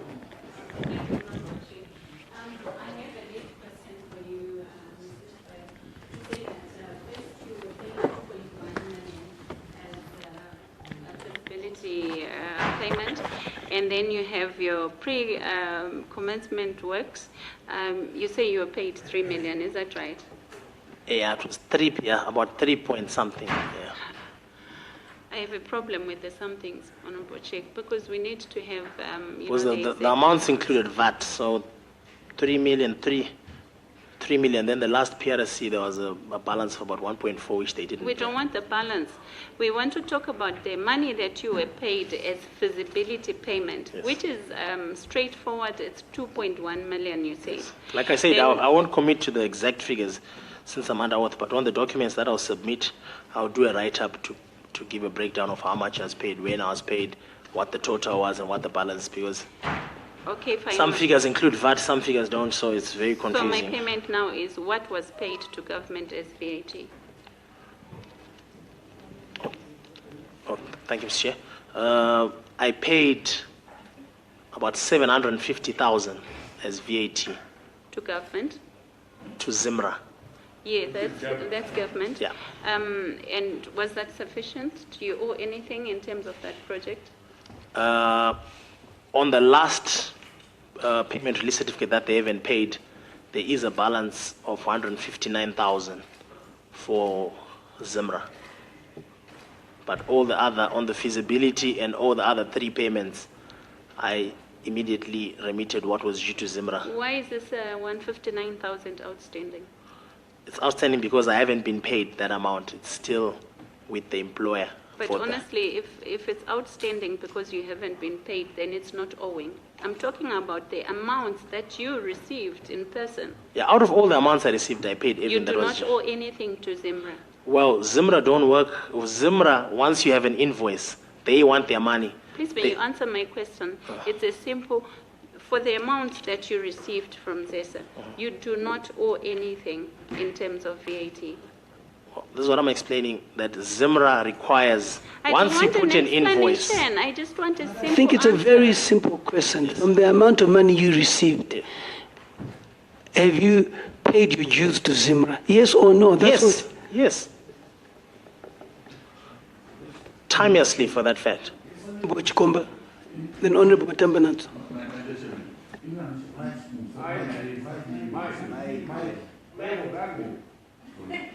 And this school is chairman between 5 million and 7 million. Because why is it PC we can talk about 7 million? Who is talking of 5 million? So I don't understand which exactly figure we have. Happen, we'll then write to ZPC to give us a breakdown of the 7 million that they think mentioned to us, and then I think that will help us, get to the real issue. Honorable Matambanat. Madam Chairman. Chairman, ndichingoteera nawo ichawo asi ndachikumbira undibvunze vachibvaya kuti yes, since muri ndimi mastermind makafunga plan kaipa government ko bank guarantee mamuina here kubank I know ndiri kuzoona zvinhu kuti muri mwana mudiki aifaitira kuti aitewo business andika asi bank guarantee mamuina here and imari yaidiwa yanga yakawanda zvakadii andika ndotoda kuona kuti chakaita kuti muzidrive kuti mufaite sokufaita yes you are a fighter because makawina chinhu chaifanira kuendeswa nemutemo asi government yakatora nguva yekukupai waiver makapuwa waiver yekupuwa pasina guarantee andika mutemo wedu weindigenization iripo here waiver iyo kuma-young indigenous like you kuti mune waiver here yekuti mupiwe such kind of project without being guarantee kana iripo it's good. to say it so that we can help you Zopel. Thank you, Mr. Chairman. Totenda mataura murukiti hongu kuti guarantee handina kuti ndanga ndisingakwanisi kuruwana asi raida mari yakawanda raida 350,000 indikachienda na minisa nchiti inini mulocal ndaakubvisa 350 pamari yandapiwa 2.1 million ndichafanira kubhadharawo vanhu vaita feasibility ima kuti ini ndibhadhare guarantee 350,000 zvino ndinozosarawo nechi kana ndazobhadhara vanhu vefeasibility. Minister akachiti hongu sezvo wati feasibility wakavapa chirega ndichinzwa kuti vachati feasibility yacho yakaitwa zvakanaka here indochizoendawo kune vakuru vangu ndichinobvunza kuti tomubhadhara here nemamirira zvakaita izvi zvakati nemamirira ndochizouya ndoona kuti ndingakubatsire sei. Chairman, clarity yangu kuna Vachivhayo ndeyekuti Vachivhayo ulocal hwenyu imimi huri papi? I'm a Zimbabwean. Handisi kureva as an individual. Ndiri kureva ulocal as Intertrek. In terms, because sorry Chairman, paya mamboti henyu iri kwemwe mubvunzo ye-State Procurement Board. But zviri kutaurwa naVachivhayo kuti as a local businessman, isusu sokutsanangurira kwataachimboita kuya kuti kambani yenyu yakangouya assessed. Imimi zvemambotaura mukati mabhidzi amanonzi maiko akabva kuChina muchitaura matender documents akapreparewa nekambani yekuChina hamuna kutombomavhura aingorova straight achienda kuState Procurement Board. Saka imimi ulocal hwekambani yenyu chaiyo huri papi? We are local because we are registered in Zimbabwe. And kana ndichiti bid, there are technical submission yakabva kuChindi iri sealed. Pa funding proposal ndopatakaendawo kuAfriexim tikati tipewo tsamba tine project iyi. Vakatokumbura kuona profile yenyu toona kuti imi muri kusenza nani. Tikati isusu hatina kumbobvira takaita basa iri asi tiri kushanda neava vari kuChina. Afriexim ikati aiwa tsamba tinokupai nekuti vanhu vamuri kusenza nava tinowaziva wabva watipa tsamba. Tobva taendawo kubank ABC tikati isusu tiri local asi tiri kushanda nekambani yekuChina iyi tipewo support letter vakati tinokupai 15% of the total project cost vakanyorawo tsamba.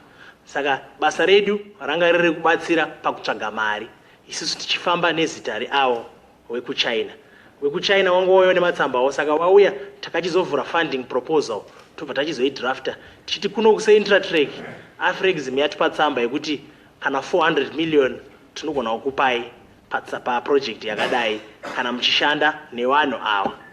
Bank ABC yatipo tsamba yati tinogona kukupai 20 million which is more than 15% of the project.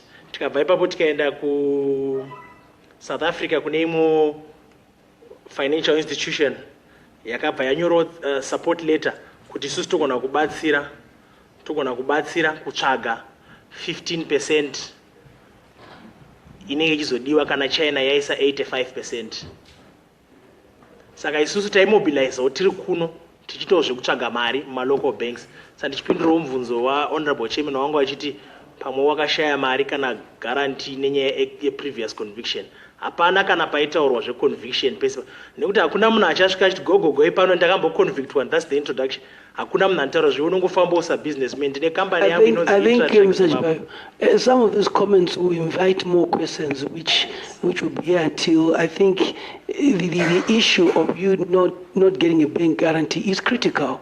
And the point was, is it because of a credibility issue or not? Because you're talking about big financial houses here, and we're saying, why could they not support you? So it's no point you naming these big institutions when you need a guarantee, they don't give you. So it's for them to tell us why, but for us is to know whether you're the guarantee or not according to the disbursement of money, and the guarantee was not there. What I was asking you a question you did not answer that. To date, in terms of the work done, you said that you've done half of the fence. I asked you, when did you get the money?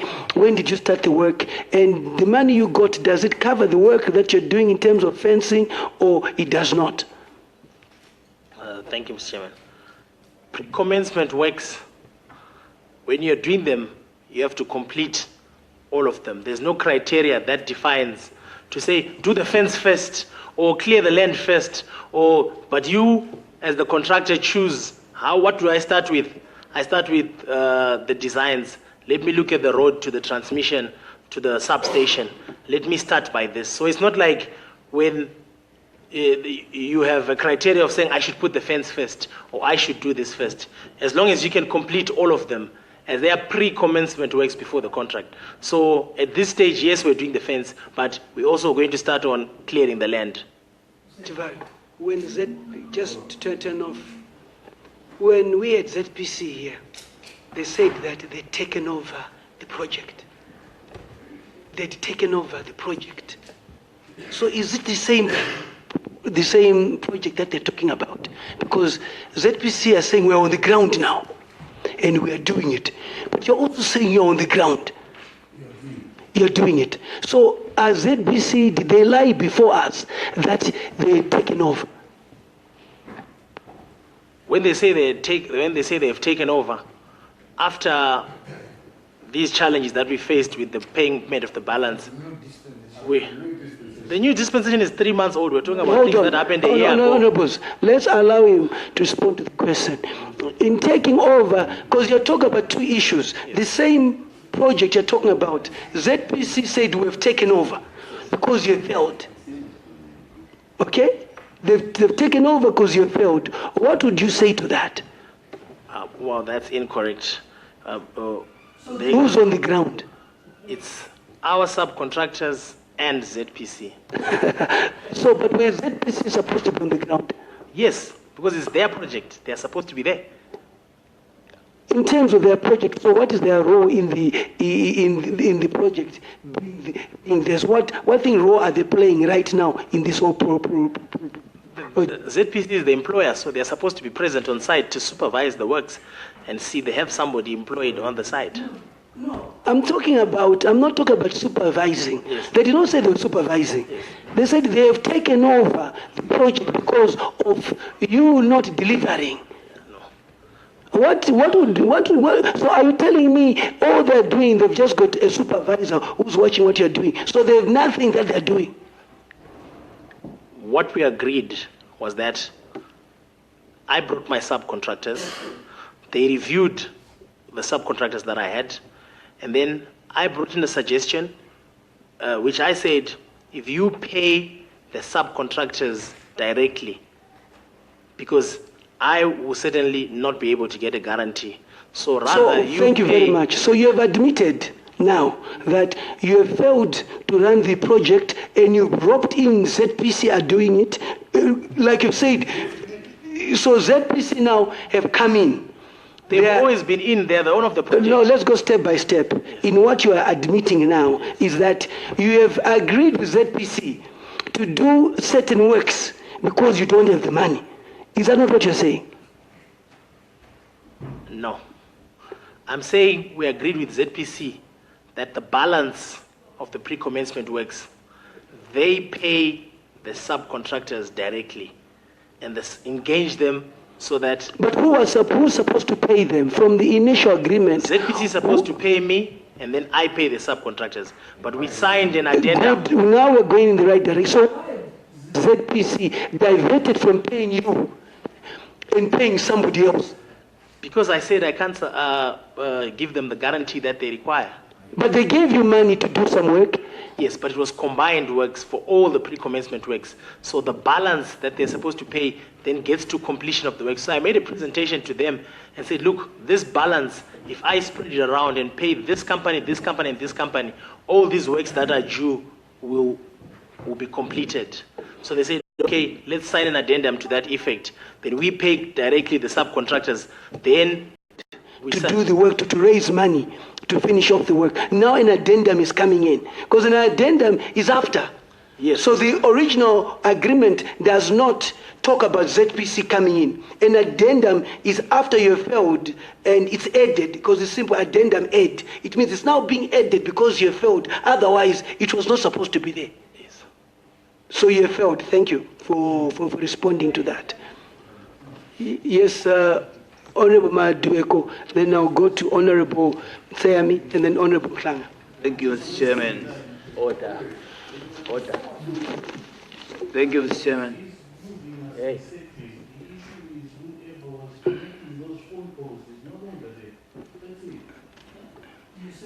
Ask that question, Honorable.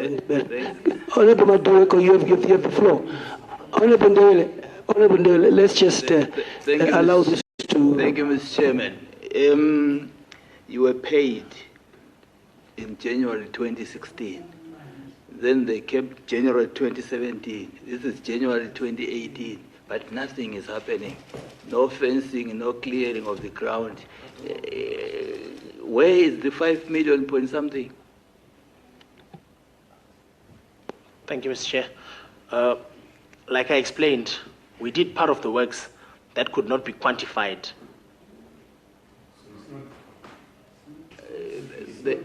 May I be allowed to say there's no truth in that, Mr. Chairman? To date, ZPC's exposure is on average 1.8 million, but on the 20th, we're submitting a geotechnical survey, which is going to be about 600,000. And then when we finish the fence, that's another 550,000.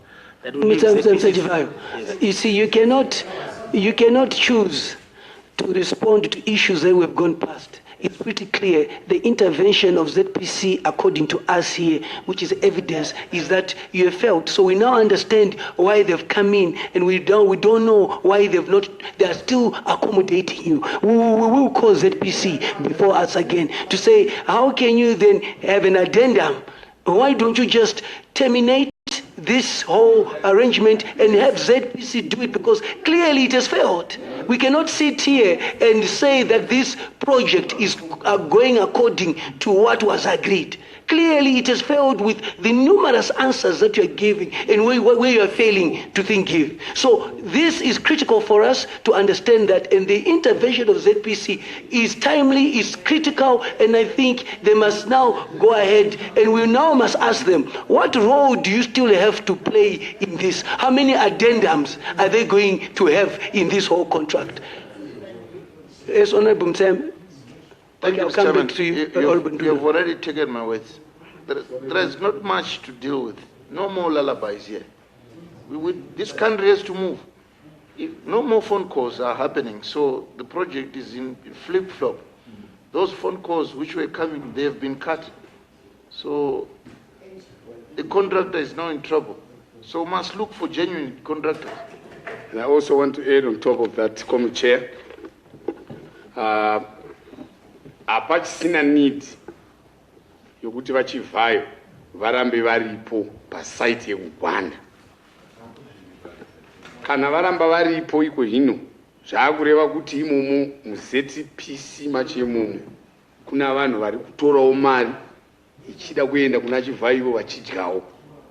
So ngazvichimbomiswa, ivo veZPC ngavatitaurire zvavakaita chaizvizvo. Mari yavakapa Chivayo vakamupa mari chinzi ndei, iye Chivayo wacho ngaatipe statement yake, but iye ngaati. I think that has been noted. Honorable Chacharisa, I'll come to Honorable Mklanga, and then Honorable Nduna and Joe. Honorable Chacharisa, you had your hand up. Thank you, Chairperson. Mine is not a question, it's just a recommendation, Mr. Chairperson. I think we have heard enough of Mr. Chivayo. Let him bring what he said he will bring or to give to Chio. For the time being, I don't think he has new things to offer us.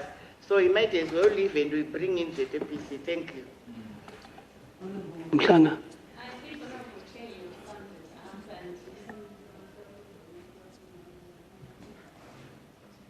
Honorable Nduna. Oh, thank you, Honorable Chair. Honorable Chair, my line of thinking is around the issue of Mr. Chivayo coming in at the same time with ZPC, because it is a crime to prevaricate according to the standing rules and orders. You can be protected for the information that you give. which is genuine information. If you prevaricate, you'll be charged with contempt. Would you care to come in at the same time with ZPC to see the left from the right so that it is known who is telling the truth in terms of whether you are still on site or not on site? Because there is contempt of court that can befall either of you after prevaricating because you are on oath. And then the last thing that I want to suggest, Honorable Chair, Mr. Chivayo, you can also take the water on the right. You can also use it. Bujo. Thank you, Honorable Chair. Thank you, Honorable Chair. I'm worried, Chairman. Ne maitro anoitwa na Mr. Chivayo. Contract pawakaipiwa nguva zhinji taivaona stereki chavo panga pari pa social media. Honorable members, can we please have one committee meeting? Thank you. Right, vari pa social media, Honorable Mr. Chivayo. Chavo vanga vachaga vanhu vari influential, including the former first lady. Hatizivi kuti pavanga vachiposta kusocial media vanga vachiposta vachitira kutoti varatidze kutoti vane simba rakanyanya here vari untouchable pavanga vachiita ndo zvazvoratidza kabhozi kachizotaura kutoti basa rakatanga maybe last month after new dispensation. So I don't really understand chinhu chakachiitika chavo yanga iri Facebook nechinyi. So I don't know tiko Mr. Chivayo vangatitaurira kutiko pavanga vasingashandi vanga vachiita basa resocial media here kana kuti vanga vachiite apa. Sorry, Chair. I need to not contempt of court, but contempt of Parliament. I need to correct that. Contempt of this august gathering here, which includes me. Thank you, Mr. Chairman. Honorable Mlengami, I think these are some of the comments which are coming through. Okay. The aspect of social media is something that you probably give us as just a parting shot to conclude. Thank you, Chair. Just two quick ones. Firstly, maybe, Chair, you allow the lawyers maybe to say something. And secondly, through you, Chair, I just want to ask Mr. Chivayo, what is your relationship with SK Moyo? Because I understand he calls him father, something like that. If you can just explain to this committee, just like what you explained, your relationship with the former First family, can you also explain to this committee your relationship with SK Moyo? Okay, thank you, Mr. Chairman. Unfortunately, can I just answer these? Because that's not in your image. The first one from the honorable member about I have no problems with coming for a meeting with ZPC while we sit next to each other. I don't have a problem with that.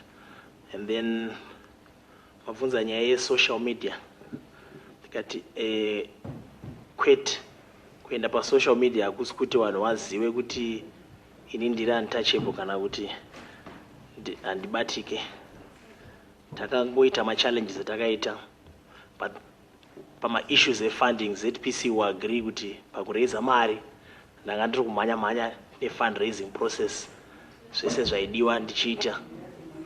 Issue yanga yakasarira kumashure ndiyo issue yema-pre-commencement works, of which they constitute 3% of the project total. Fundraising kwakakosha kwacho kuti project yese izoitwa machina azouya kuzoisa masola ndokwandanga ndichiconcentratewo nguva yese iyoyo yatakamira ma-pre-commencement works. Then the last question was from with Honorable Minister SK Moyo. We are not related, and it's only speculation and conjecture to say that I call him father, because I'm not related to him at all. I mean, he said. But you see, I think unfortunately, social media can destroy, and this committee can show pictures of you and him clearly saying, "This is my father, and this is where it's coming from." Thank you, Mr. Chairman. I'm sure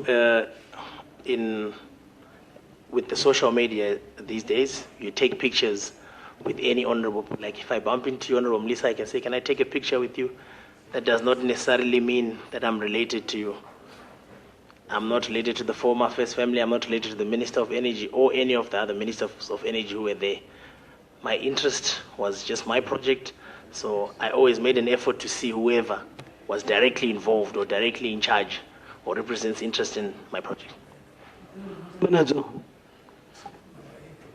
Maita basi che nachifunga kuti ndipofungwa dzokuti zvazvakadii kuti handizive pamwe makaenda ina handizoti pamwe yakaenda ndisingazvisi komiti kana isina kuenda komiti kuningiro kwaitwa basa naMr. Chivayo varapa zvazvakadii kuti tiende kotunoona paground tega nemaziso edu pane zvavangachita kuti ndagadzira 17 km and so on zvinotiitira easy and uye zvinokuti titaurira tichiona chokwadi paari takatobvumirana honorable Ntamala takatoresolve kuti tofana kuenda ikoko ende tichatibetsera information yachatipa yemari dzakabhadharwa because hatidi kungoenda ikoko tisingazivi kuti iyi mari yakabhadharwa chakati tichiona and so saka vati pride vari kutipa izvozvo patinoenda tinoenda tine magwaro anoenderana nebasa rakabhadharwa nezviri kuitwa paground and so forth. I'll ask the thing lawyers who are here. You represent other shareholder. Can we have your input into this?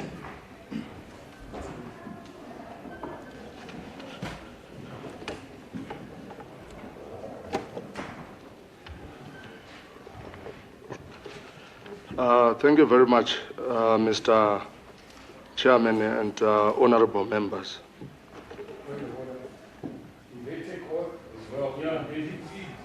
I think, Mr. Think Tokwe, you are free to come and sit in front. You, Mr. Chivayo, is too big for me to see you.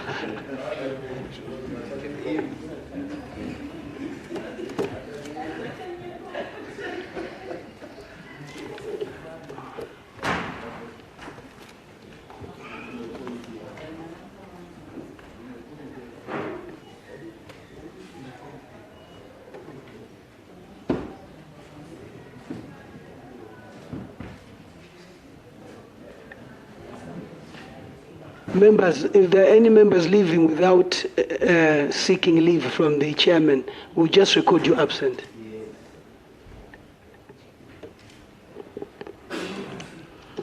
Right, thank you very much, Mr. Chairman and honorable members. As we indicated earlier on, we act as proxies for the shareholders of Indratrek Zimbabwe Private Limited. So just to make it as simple as possible, I'll speak in the first person register. Right, I'll start by giving you a brief background of Indratrek Zimbabwe Private Limited. It was indeed started by Mr. Chivayo here and Mr. Yusuf Ahmed at 50% each in terms of the shareholding structure of this particular company in 2012. And just to clear the air on an issue that was raised by one of the honorable members, the certificate of incorporation was actually obtained by Indratrek Zimbabwe Private Limited in 2012, October to be more specific. That was before all these tender processes had actually begun.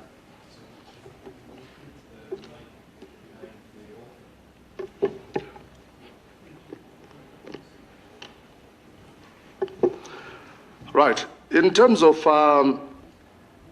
one of the shareholders of Indratrek Zimbabwe Private Limited, Mr. Yusuf Ahmed, whose interest we represent, I just want to make it very clear that he is an established businessman with businesses not only in Zimbabwe, although he's Zimbabwean, but right across the borders, South Africa and several other countries in the world. So he is a well-registered and well-established business person.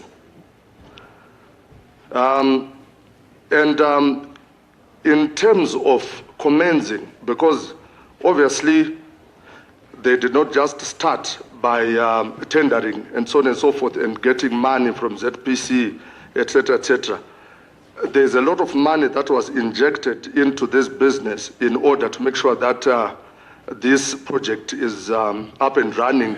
And in terms of holding these meetings with the so-called technical partners, etc., etc., and it is our client who was responsible for that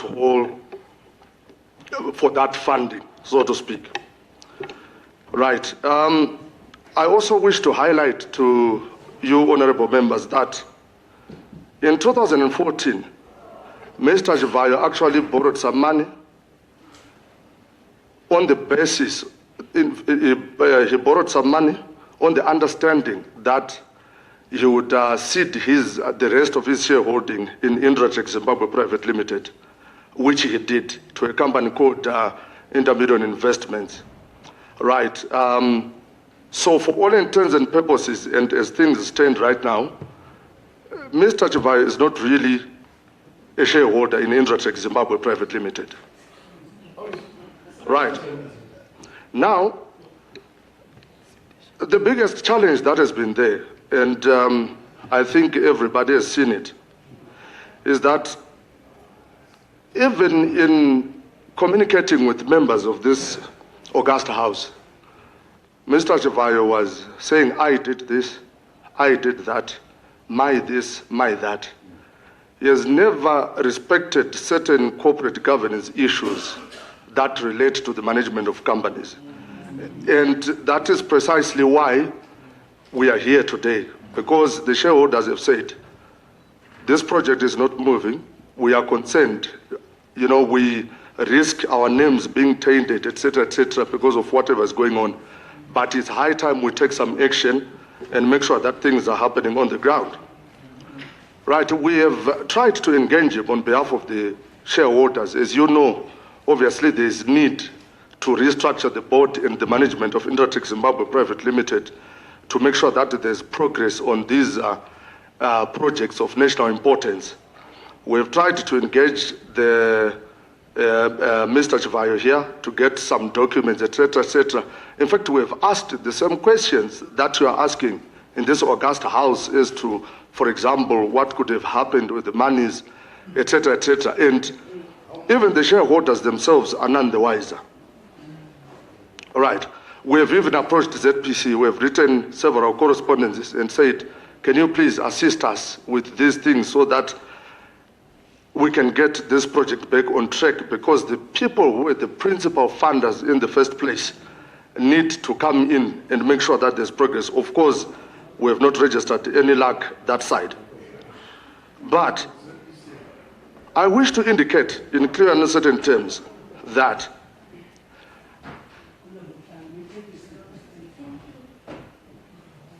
the shareholders of Intermuron Investments, the shareholders of Indratech Zimbabwe Private Limited are very much prepared to fund most of the positions that may seem to be controversial at the moment.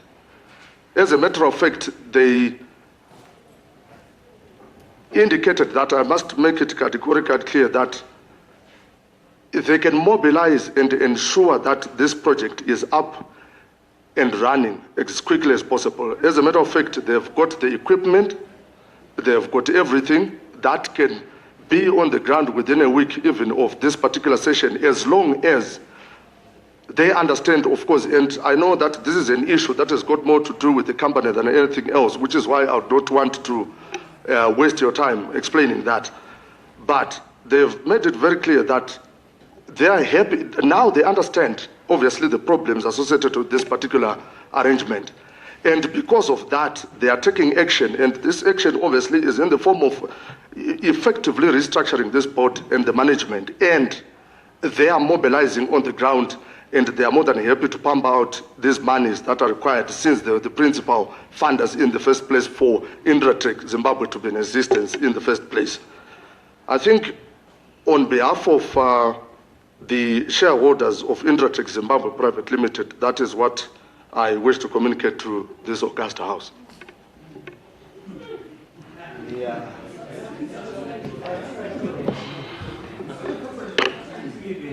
And you, when did Mr. Chivayo cede the shares? In 2014. So, when he signed this, who signed the agreement for this project? Mr. Chivayo has basically been responsible for the day-to-day running of Indrotech Zimbabwe Private Limited as obviously a director and the managing director for that matter. So he signs in his capacity as managing director, not as shareholder? No, he signs in his capacity as the managing director and a director of Indrotech Zimbabwe Private Limited. So as shareholders, were you aware of all these transactions which came through the company? Right up to the commencement of the monies that we're talking about, yes. But obviously after that, there hasn't been much communication and there hasn't been much transparency, so to speak. Do you say the money that has been put into this project, has it gone to the intended purpose? Frankly speaking, the shareholders are none the wiser. They do not understand. The same questions that everybody here is raising are the same questions that are being raised. But what they are saying is that we have got the capacity, because these are Zimbabweans, we have got the capacity, we have got the money, the balance sheet. And yes, they are happy to ensure that whatever it needs to be done is done. What, okay, Honorable Chirisa, my last question to you is, how much money have the shareholders that you represent put into Indrotech? Right now, they are compiling a reconciliation of the monies that they've put into debt, but we're looking at between $2 to $3 million. Chivayo, how much money have you put in Indrotech? Probably another $2 to $3 million. Are you able to? Sorry, how much money? Maybe $2 to $3 million. Are you able to show us proof, both parties, of the money that you've put into this? Because this is now going to what the members of parliament say, is this a briefcase? And if there's anybody who's put in money, we want to know. So by end of this week, if we can get the documents telling us and proof of money that has gone into this organization. Any questions from members of parliament? Of the committee? Yes, Honorable Nengami. Thank you, Chair. I just want to put the question to the lawyer that, like what you rightly said, that Mr. Chivayo ceased to be a shareholder in 2014. As of now, is he an employee as a director or what? In terms of currently, what connections does he have with Indrotech? Currently, he is my director. Right. Currently, he is a director and he is the managing director of Indrotech Zimbabwe Private Limited. Chivayo, why did you tell us that you were a 50% shareholder? Before us, you took oath and said you were a 50% shareholder. And now we are told you are not a shareholder, you are a managing director. What is your response to that? Thank you, Mr. Chairman. The issues of shareholdings, I think, is an internal issue for Indrotech. It's my word against his word. He will say, I ceded shares in 2014, but in 2015, after signing the contract, Mr. Yusuf Ahmed gave me my 50% back. And I have evidence to that effect where I have share certificate which is in my name for the 50%. So he is a lawyer representing those shareholders. I didn't bring my lawyer. And it's a dispute that if we disagree, us as shareholders are... I just wanted to know whether a shareholder... I am a 50% shareholder, and I stand by that. Yes, Honorable Holder. Thank you, Chairman. What I just wanted to clarify, the lawyer who's representing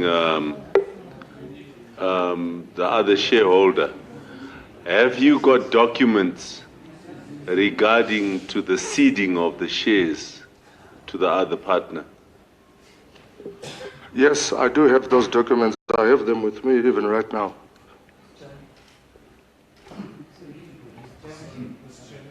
Can you? Chairman, on a point of order. Yes. It looks like the two are not agreeing. Is there any court cases going between the two of you? Because we don't want it to be sub judice. Yes, indeed, there's a potential dispute that should go to the courts. And The question is this. No, the Mr. session Chivayo, is not registered. Mr. Chivayo, you cannot be, you are under oath and you keep jumping the gun. Can you switch off the question Mr. Honorable Holder asked you? Is this case before the courts, yes or no? Not that it's going to court. Is it your dispute? Is it before the courts, yes or no? Then my response was, there's a potential dispute. I said, Lawyers I have been said, communicating. is this case before the lawyers courts? have been communicating and letters have been written. What we are saying, Mr. Chivayo, I think, Mr. Chivayo, you are not understanding the consequences of this. I think you are not understanding the consequences of what you are doing. We are not here to play games. We are neither here to really be having you telling us things which are not true. You are under oath. I keep saying this to you, you are under oath. And Honorable Nduna warned you of prevaricating. And we have just asked you, is this matter of shareholding before the courts, yes or no? No, it's not. Mr. Toko, may you finish the committee with the documents that relate that he ceded shares, and if there are any that will come, I mean, if the matter goes before the courts, that's different. But for now, we want to establish the legitimate owners of this entity. And by so doing, if you could forward us those documents and we'll study them and make appropriate recommendations. If Mr. Chivayo have anything to the contrary too, you are free to also submit to this committee. Yes, Honorable Chairman. Mazita Chairman. Inini Chairman, mvunzo wangu, through you, Mr. Chairman, ndo kuti Zesa Holdings, se company yakakura kudaro inomirira nyika yedu. Ine mari inoshanda kudaro yakawanda kudaro inenge ichibuda nevanhu mari yenyika yedu through Zimbabwe Power Company. Vanenge vane basa rekumirira mari dzedu yakawanda kudaro. Kana takatarisa vachisenza nekambani dzakadai so kuti nyika iende mberi ine vanhu vakaita madegree vane PR department, chii chiri kuitika kuZesa, chii chiri kuitika kuIntratech. Ivo veIntratech pakusenza kwa mubvunzo wangu uya chairman wakusimuka wendabvunza vachivhaya kuti mune mhosva here yamakambopara ine chekuita nenyaya dzeori, vakati azveshuwa zvakabuda pachena kuti fraud stakuba saka vakachaiwa 2 years handiti, but ivo vari kuti zvese izvozvo hazvina basa, inini ndaichandoda kuita chi, kuita mari. Saka maitire emari acho ndiwo here awa evaishanda neZPC. Anyway, discussion yedu secommittee, asi nofunga ZPC neZesa Holdings inofanira kudzoka futi vambotitsanangurira maendero vakaita kuchikoro kana vachishanda nemakambani akadai so. I think members of parliament, that's why you're doing such a sterling job in exposing this. If it was not for your oversight role, the country would not have known this. And probably Chero always this house, because the state procurement board is critical too. Could Pawanopama tenders, one wakaita say. So it's a whole chain of people, and this parliament will recommend otherwise. Honorable Holder. Thank you, Chair. I just want to find out from the lawyer, where is the current director that he had to send you as a representative? Is he in the country or out? He is out of the country at the moment. Chirisa, then I'll come to Honorable, and then we'll finish off with Honorable. You all speak, but we'll finish off with Honorable Nduna. Honorable Chirisa. I just want to find out from the lawyer, sorry, I forgot the name. Mr. Togo, I just want to find out from you the current board members, their names, and also you said you are going to appoint a new board. What do you look for in people to become board members, the criteria that you use? Thank you. Thank you very much, Honorable Member. Obviously, to the shareholders, the issues of corporate governance are very important.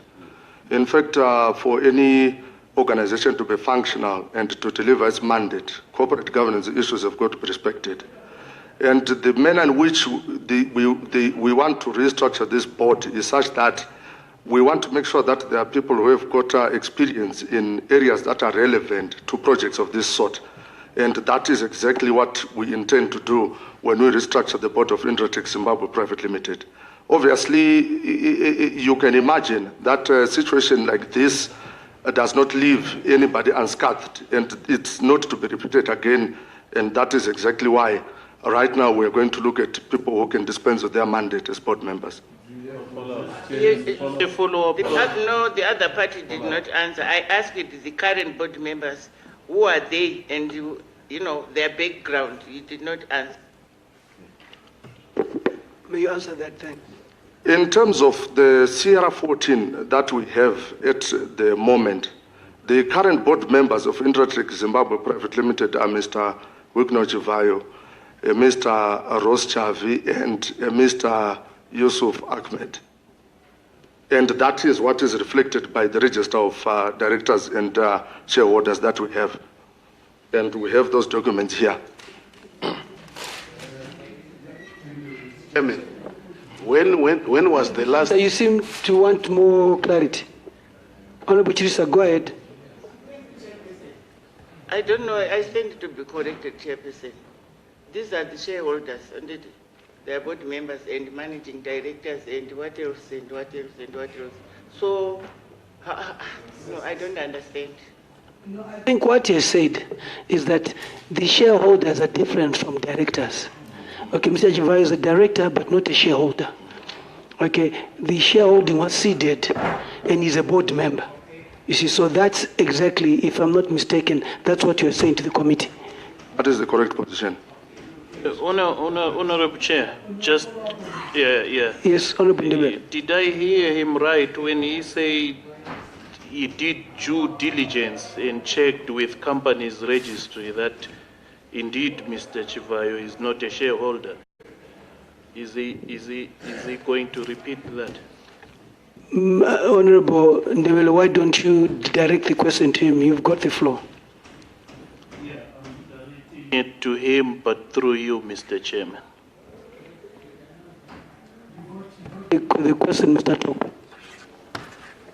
May you kindly repeat the question again? My point is, being a lawyer, obviously in preparing for this, you did some due diligence by way of verifying the facts that just came out of your briefcase. Did you check with company's registry to see if Mr. Chivayo is no longer or ceded his shares, so to speak? There was no need for me to do that, Honorable Member. We are in custody of all the original documents of Intratech Zimbabwe Private Limited. Any changes that would have occurred obviously would have been done clandestinely. Just like everything else that has been happening, phone calls, we are coming back to the initial question that I asked before teaming out, that obviously all these orders that were being given into ZESA against their will were taller than the minister. There is a force to reckon with which was higher than the minister, and we keep walking around that. That's the truth. And if Zimbabwe has to move forward, we must arrest this immediately. The new dispensation must show teeth. Obviously, there's a hell lot of criminality. I think, Honorable Ndebele, you're correct. That's the reason why we've got the Minister Udenge coming, and then we'll get to who's taller than him. I think we are in the process and that we are leaving no stone unturned. I think you know that that is something that is already lined up in him coming before us. It was you and then Honorable Chidagwa. Okay. Thank you very much, Honorable Chair. My question is, maybe to you, Honorable Chair, or to Mr. Tokwe, does the contract of Intratech still hold with Zimbabwe Power Company to do the job at Gwanda, given the instances and happenings that we are experiencing today? Mr. Toko, you're the company representative. What does your contract, is the contract still holding according to the Honorable Member of Parliament? Yes, the contract still holds. And as I indicated earlier on, maybe if I can just expand on that. The capacity to deliver on that contract is there. Action speaks louder than words.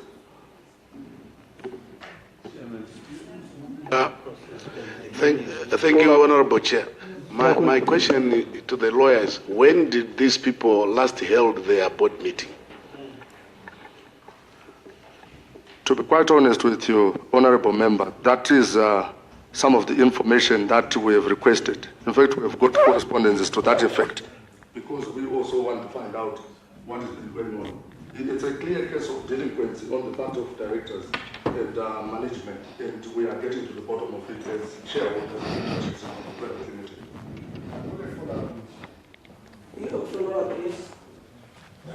My follow-up question: did the shareholder in Intratech Zimbabwe, without Chivayo, lose any money with Chivayo? Is it stable? And what does ZPC think of a company that has got this way of actually, it's like company governance, and it still continues to abide by the contract rules and regulations? The answer was ZPC, but Mr. Tokwe, can you respond to that, whether there's been any misappropriation of funds by the managing director, Mr. Chivayo? That is the exact reason why we've requested for the information that we've requested for. It is very difficult to say yes or to say no without, obviously, without the financials for Intratech Zimbabwe Private Limited. We have requested for those. Yes, Honorable. Thank you, Chair. The lawyer did present to this committee in brief what he presented, but I just wanted to find out, for the committee's sake, has he got this presentation written down in writing so that we could actually, as a committee, remain debating and going through the lines with the toothpick so that we can see if there's all the stones are turned?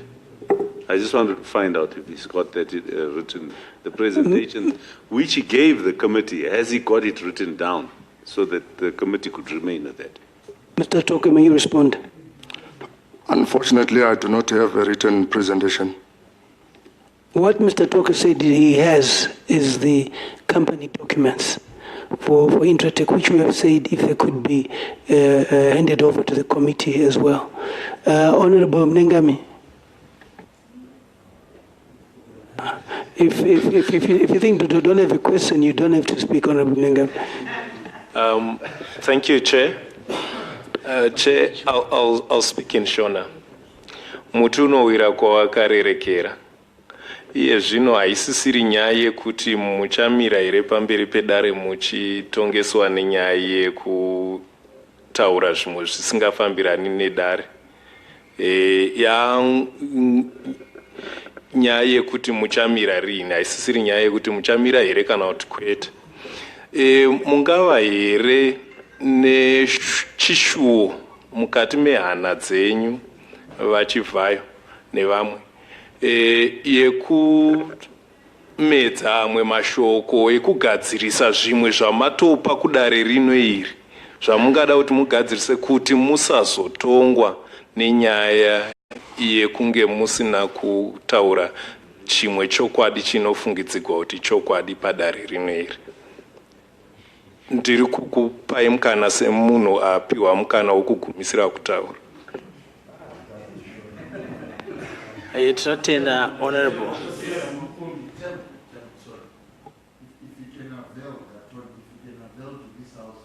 Whether he has any contradiction or any problem with what Mr. Chivayo has done with regard to the presentation to the August House.